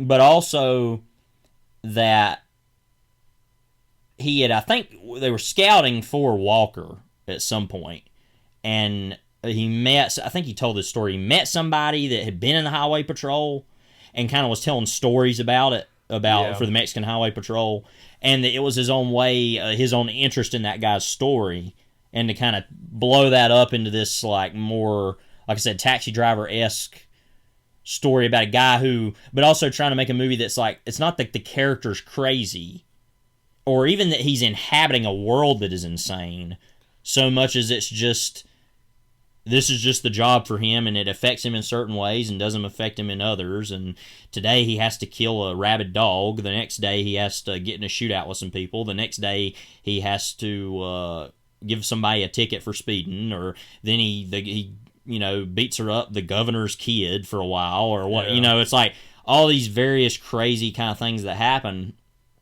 that change him in certain ways and don't in others. And it's not always the most engaging movie, but I find that to be an incredibly, in a certain way, moving and very humanistic movie. Yeah. I think it's one of the most humanistic movies I've ever seen. Again, that's like, it's like when but somebody who's like a very brilliant cut-up, you know, all of a sudden gets very earnest and serious, and you're kind of like, wait, what? Yeah. I don't put you in that box, and that's limiting, ultimately, him to like do something a little more sober, and again, it still has those touches of Alex Cox's like the most style, serious a movie of his has gotten before that point is the opening of Sid and Nancy, where literally she's dead and he's just sitting there, and that's like one of the best openings in a movie anyway. By the way, real quick, I forgot about Walker. The poster says, before Rambo, before Oliver North, Walker. That's what. Listen, I've heard a lot of great taglines. That might be it, right and there. And then it says a true story under Walker. It's like, well, it is. Sorta, I mean, yeah, kind of, sort of. But yeah, that's what's great at the about end. It, and the helicopters show up. And it's like, what? Like, yeah. But so that's all just to say that yes, this isn't always the most and also that's another thing I was going to say. I think in a way he made this movie, even though he made it for Mexican audiences, and it's clearly all in Spanish and the credits are in Spanish. But in his own way, I think he's trying to say about movies even like RoboCop. Like, hey, this is also, policing is also a problem in Latin America or anywhere or whatever. And so I think in a way he's trying to universalize these themes of that were even found in Taxi Driver, for example, or RoboCop or wherever. I'm sure RoboCop was not the first thing on his mind when he made this movie. But I don't know, you know. But and he has a really, have you ever heard him talk a lot and stuff? He has a really weird sense of humor, obviously, and like talks about a lot of random different Isn't he kinds like of kind movies. of basically like an academic now of sorts, or like what does he do exactly? He like teaches somewhere, and I know he's a big fan of Japanese cinema, which is random because he makes such like Sunbelt kind of movies, you know. It's not really like you would think that would be his whole deal. So he started a podcast called Conversation with Cox, and I'm not sure how you pronounce that. I don't know. Pablo. I'm sorry, some Scandinavian name I can't pronounce. It says he announced the end of the podcast, citing his small audience and comparative success of podcast by Joe Dante, Quentin Tarantino, and Cox's one-time collaborator Roger Deakins. Yeah, he was on the Movies That Made Me podcast. I recommend listening to that. I know. That's I've seen a lot of intros of him on Movie Drome, which is this British cult show which introduced a lot of cult movies, and there's a lot of intros that exist for him talking about other movies on there, which is pretty cool. Interestingly, they talked a lot in that episode on Movies That Made Me about atomic cinema, like stuff like Miracle Mile. Was that movie? What's it called? Moonlight Mile, or The Day After, or there was that one movie that L.Q. Jones was in. Or something, and so he talked a lot of randomly about like atomic age movies, which is very much a part of his Repo Man, especially. I feel like is really about the atomic age. Generationally, that would have been something that he would have been influenced by. He talked about On the Beach too, which I had seen. That's a really interesting movie. I recommend everybody see. But randomly has Fred Astaire as a race car driver in Australia, by the way. But anyway, that's I'll just say that I think his point of this movie was that he met somebody that meant a lot to him and wanted to make that movie, but also was like, I kind of want to universalize a lot of these themes I've been thinking about kind of the miscreant given responsibility. And it's like a similar thing with Walker. It's like, who gave you the responsibility to go do that? Right. I like this movie a decent amount. It's just I've been conditioned by certain other Alex Cox movies to have certain expectations that were not exactly met. I think you described him once as he's a tumbleweed on fire or something, like just blowing through, and it's like his career was just this massively insane thing that happened, and then it just kind of stopped, and it was like, and then he was making movies like this, and so you also mentioned that he was a co-writer. Credited as co-writer on Fear and Loathing in Las Vegas, which he originally, I think, he was going to adapt, and I could imagine a version of him doing that. Well, I see a lot of him in that movie. But then Terry Gilliam, technically the screenplay he had, Terry Gilliam reworked and turned into what that movie right, is, and then also just the fact that, which is, by the way, our most listened to episode. Yeah. Well, and also that it happened to Oliver Stone, Martin Scorsese, and Jay Cox. There were a lot of people that were attached to that movie at different times. Yeah, I mean, it was like basically all the people you could think of that would make that movie were literally like, they were doing that. And so, I think his version was one of the last, because I know Oliver Stone wrote one. Now, Oliver Stone, of course, has had a history of writing screenplays that were then, in his mind, butchered, as in the case of Natural Born Killers. But that was Tarantino I'm sorry. Exactly the opposite. That's what I meant, is that he had. Well, what does he think of the movie Scarface, I wonder, though? Because he wrote the screenplay. Oh, he likes that, because that was a lot more of like a collaboration between him and De Palma. I think I heard a story recently that Oliver Stone was like, I quit doing coke while I was writing that, because I just couldn't focus. It's like, you probably should have quit doing cocaine because it was insane. But that's what I meant, is just that he's had a history of like, I'll do this, and Tarantino's like, man, it just totally sucks and whatever. And it's like, but that movie's only even good because I'm quite a fan of Natural Born Killers. I know it's a controversial movie, and I get why people hate it and agree with a lot of their criticisms. But that movie literally is only good because Oliver Stone directed it. Well, what's on the page is not because all that then meaningful. It makes it political, and that's the whole point of the movie. Believe me, the last thing I'm interested in hearing Quentin Tarantino talk about, other than Switchblade Sisters, is politics. Okay. Yeah. Or no, really Don Siegel, but because he's just the greatest filmmaker ever. Did you know that? No, I didn't, and I don't know if I ever will. Yeah. Don Siegel's fine, whatever. But that's all to say that anyway. Yeah, that Alex Cox. That's probably the last big thing in his career that he had anything to do with, was probably Fear and Loathing in Las Vegas, as far as writing a version of that. But which is very much in his wheelhouse, because as I said, he's very much into the kind of the idea of the Western cinema. I said, like I keep calling Sunbelt cinema in its own way of like, let's make these like hot, oppressive desert road movies, and then that being made, of course, by Gilliam, I think was the correct. Well, Gilliam is an unexpected but savvy choice to do that, as we talked about a long time ago, because he was making a lot more of these fantasy-oriented movies of a certain time period, and I think like that would be that's a kind of an unconventional but right choice to adapt. Hunter S. Thompson is like almost a fantasy movie of sorts, and having that go to it.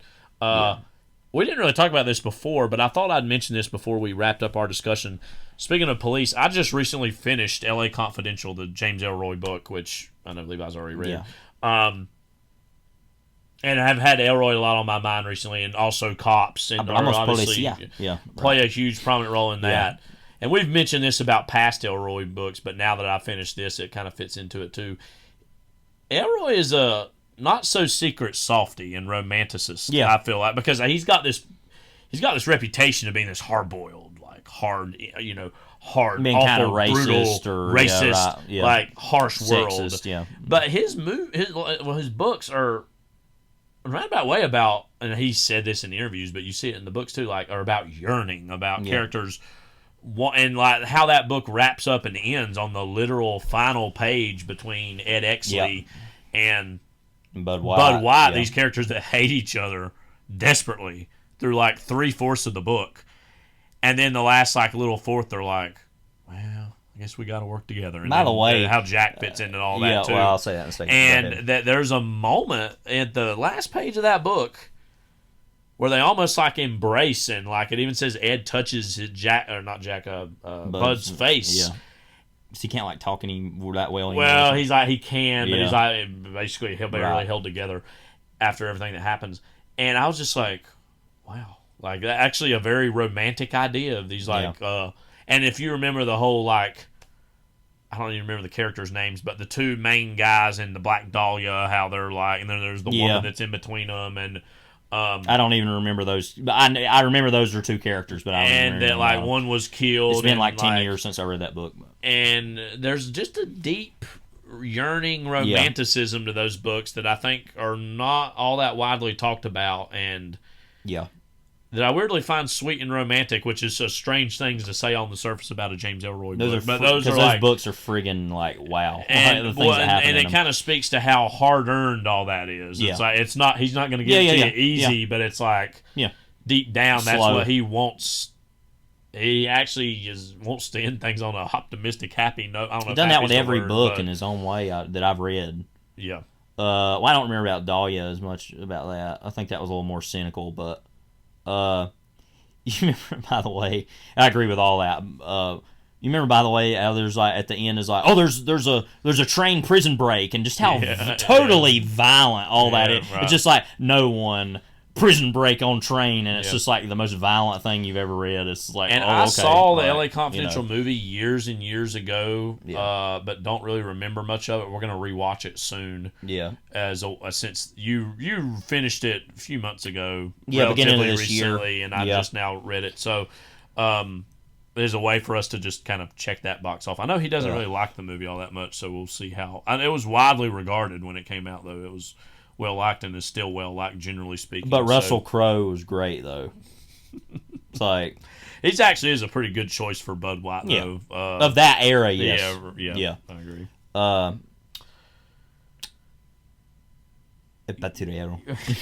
So, Cops, you want to be one? No. Did you ever want to be a police officer when you were younger at any stage of your life? That's a classic male or boy thing. Oh, I want to be a cop.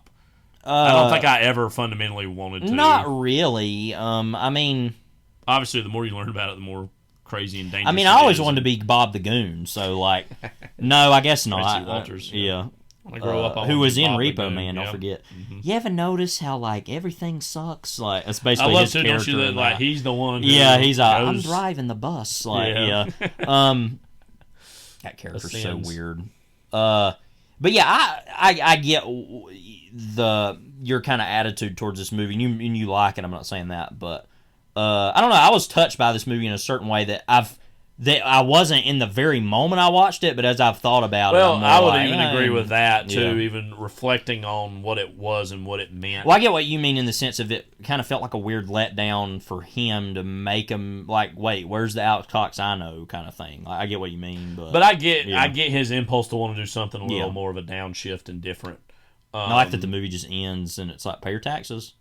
That's the last moment. It's like almost like a sick joke. Yeah, and it's like, well, it's like the ending of Fear and Loathing in Las Vegas too. Yeah, ends with like a sign and an American flag on the back of the vehicle.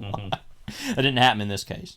Now, if this movie had ended with a Spanish version of Jumpin' Jack Flash and the Mexican flag on the back of the truck, what would you have thought of that? Maybe 4 stars then, like half a star bump. Maybe 6 stars out of 5. Yeah. It's transcending new levels. Yeah, but anyway. That's going to do it all for this episode of Overlapping Dialogue. But have no fear. We got another episode coming up. Mr. Jeff Probst. What have we got next time? Stay tuned for scenes from our next episode. My time is yours. Go ahead.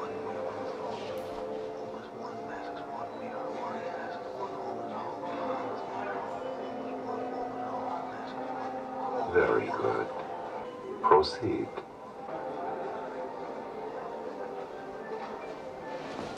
Well,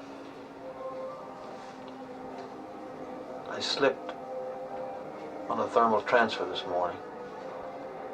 It's never happened before.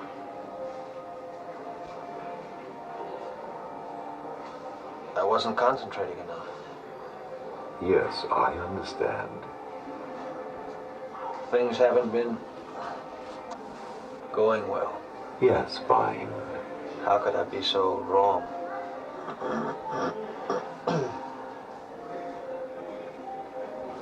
My mate has been acting very strange. I can't explain it. Yes. I haven't been feeling very well myself. Yes, I understand. I don't know, maybe it's me. Yes, fine. I needed some Panuro last night. I feel as if something excellent, odd were happening to me. Something yes. I can't understand. Could you be more specific? The sedatives. I'm taking Etrazine, but it doesn't seem strong enough. I have a hard time concentrating. You are a true believer. Blessings of the state. Please forgive me. Blessings of the masses. Thou art a subject of the divine, created in the image of man, by the masses, for the masses. Let us be thankful we have an occupation to fill. Work hard. Increase production.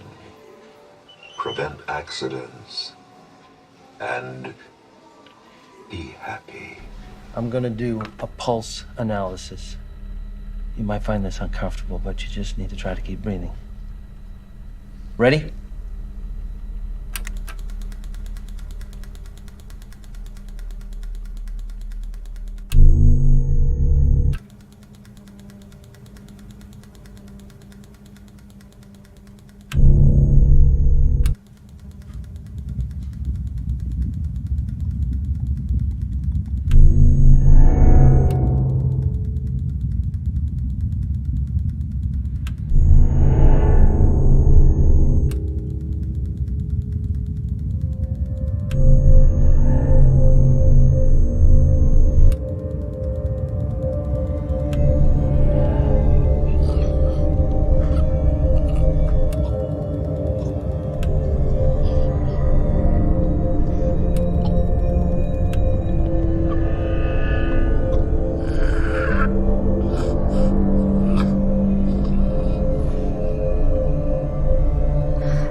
two light, fun-filled movies, it looks Yes. like.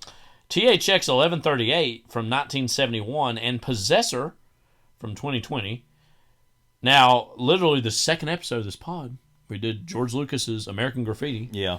So this is, of course, our next look at Lucas's career.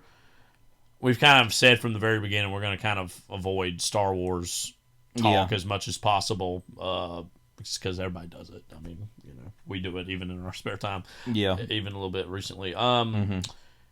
You know, by the way, can I say real quickly that the news came out yesterday? He is still the richest celebrity in the world at $5 billion. That's crazy. Can you imagine the wealth? As Josh Brolin said in Dune. But and all that money was made off THX 1138. Yeah, all that money was made off THX, which randomly made, I think, some weird number. Go look it up. It was like $666,000 or something weird like that. So Late Night with the Devil. Well, it's funny. You were happening to look at Late Night with the Devil there. Or no, it was the sevens. $777,777. Yeah, which I wonder if that's actually really what it was. Yeah, but $2.4 million. Also, it made its money. Yeah, but yeah, that was seen as like a loss because the poster, by the way, says the future is here. One of the darkest movies I've ever seen. Yeah. It's funny coming from somebody who made Star Wars, which is even American Graffiti, which is a little more melancholic, you know, kind of in the middle. This movie, though, is incredibly dark, incredibly oppressive.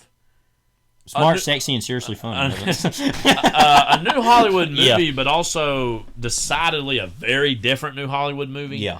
It's the new Hollywood sci-fi movie in a lot of ways. Yes, and this was made after like movies like The Omega Man, kind of made around the time Soylent Green. A lot of these movies that were being made by like there's a way studios. in which like Five Easy Pieces feels quote kind of European, and the way this feels European is even more clearly so, because something like Five Easy Pieces is like, while it's going about the narrative in a non-traditional way for Hollywood cinema, it's using American iconography, and it's using like a, you know, classically handsome man like, say, a Jack Nicholson. I mean, it's still like within the confines of being discernible to audiences. THX 1138 is like, we're going to make this as alien and as unlikable on the surface as it can be. And I mean, the lack of color in the movie, most of the characters have bald heads. I mean, there's just so many ways in which like the movie is kind of intentionally unappealing, and yet it's a great movie. It's a masterpiece. Yeah, it is. From Lucas. It's always been one that I've not seen a whole lot of times. I know it was a very tough movie for him to make.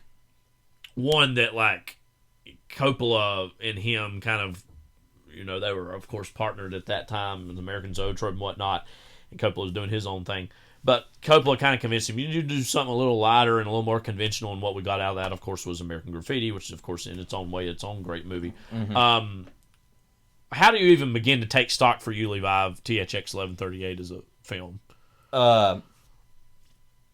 Hands down, it's one of the most impressive things I've ever seen, even through the fact that the only versions we now have are his special edition, which add things that don't need to be there, but he puts the freaks up front. Whatever. A little bit. That was the note he got, by the way, in some of those like sequences of those like creatures or whatnot. At the end of the movie. They're like, the studio, I think, was like, oh, let's make this a little bit more of like a Planet of the Apes movie at the time or something. Right. Like, let's make them more of a marquee aspect of the movie. You know, bring the freaks up front, which is a quote that he's used for years and years to describe Hollywood studios mentalities. It's honestly a movie. It's funny we're doing a podcast on it and I wrote about this movie in college, comparing it and American Graffiti, which we talked about that back when we did American Graffiti. But it's a movie that it's funny that I wrote about it and we're going to talk about it. It really leaves me at a loss for words in a lot of ways. Just how deeply not only serious but inspiring that the movie is on a technical level. It is not inspiring inspiration as a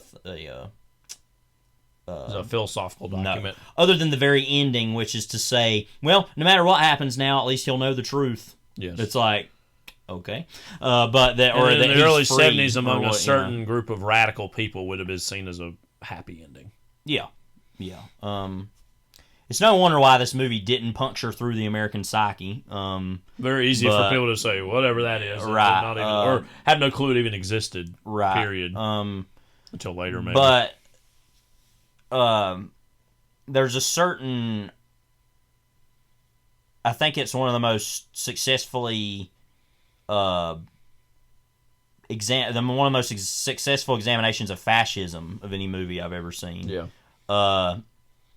As far as what the police in it look like, them being robots, what all the people are forced to look like, what they're forced to do, the fact that emotions are seen as illegal, and I said talked all about that, and I'll kind of, I guess, talk about it next week as far as my thoughts on that literally, as far as what that means, and but that for this to be somebody's first movie, I mean, it's one of the best debuts of any filmmaker I've ever seen. Now, it's not a Citizen Kane level, but like just to be a pretty wordless movie in a lot of ways, and to just have it's very driven by sound, though, right? in general, Yes, yeah. but to just have the bravery to be what it is just so unlike anything I've ever seen. To just say, yeah, here's this movie, like, deal with that, you know. Right. And you said about, we can talk about this next week too, or next time, but it's the tagline being "The future is here." The movie literally opens with like a Flash Gordon kind of like a trailer from a Flash Gordon movie or something, and then the movie starts, and it's almost like, yeah, this is what you thought it was, well, here's what it is. And it's like a very serious examination of what is the future really going to be if we keep acting the way we are as a society, like what's going to come out of that, and it's going to be something like this, you know. Right. And there's, in my mind, there's been nothing to contradict that, only in our own society, other than the idea that people are so selfish and individualistic that something like this couldn't succeed because they would not let it get that far. Yeah. But, you know, I guess that's a hopeful idea, is that people are so selfish. Anyway, that's all to say that we'll have a lot to say about next week. But I started thinking about this and Possessor in the same vein, and we'll talk about why it is in a second. But especially, I think, coming off of Robotic Cop, RoboCop, and then to go to this is like, yeah, you thought that was cute. Well, how about this? Like, you know. Yeah, very much agree. But yeah. Now to get into a little bit about Possessor, neither one of us have seen it. But we have seen Infinity Pool. Yeah, from Brandon Cronenberg, which I quite liked. I mean, we talked about on the pod. So it's about an assassin who performs her assignments through possessing the bodies of other individuals, but finds herself fighting to control the body of her current host. And even the clip we just played, which not a lot of dialogue in there, was like, what the crap am I watching? Yeah, we hadn't even seen it before we started watching it, so we were like, okay. But yeah, I've had this Blu-ray for a while. The story about that I'll tell next time, but it's like a whole daggum friggin' I forgot that was all that. I have a lot of Blu-ray stories randomly that have... that should be instead of New York stories or like Blu-ray stories, you know? But yeah, I had a lot of movies in my mind for thinking about THX 738. Blue Sunshine was one. Yeah. Have you ever heard of that? That's that movie about people who took LSD years ago. It was like a sleeper cell thing, and some of them have shaved heads or whatever. Yeah. That reminded me of that. Also, Beyond the Black Rainbow, the Panos Cosmatos movie. Yeah, I've seen stills from that. Yeah. And I've been like, and this so, looks like Late Night with the Devil. Like, right. There's a lot of going to hell watching there's a lot of stuff that has been so influenced by THX as far as the way that the future is viewed. Ex Machina is another one in certain ways. But this is one I thought of because I don't even think it follows exactly the same ideas or even what it's about exactly. I mean, that's in the future. Yeah. But it looks visually similar as far as the way it presents the future as this certain very starkness that's, monochrome and very impersonal violence in a lot of ways. And so, yeah, I'm interested to finally see this 3 years after I tried to buy it and it didn't work out, but multiple times.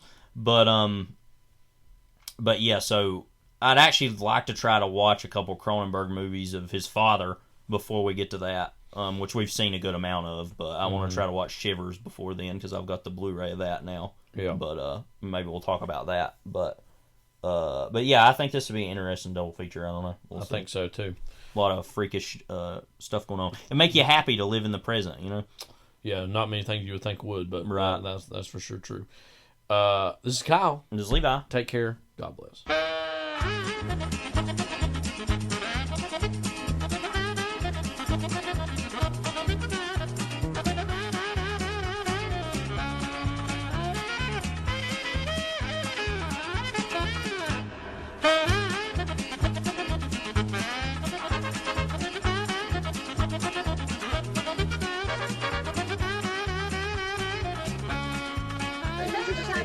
Thank you very much.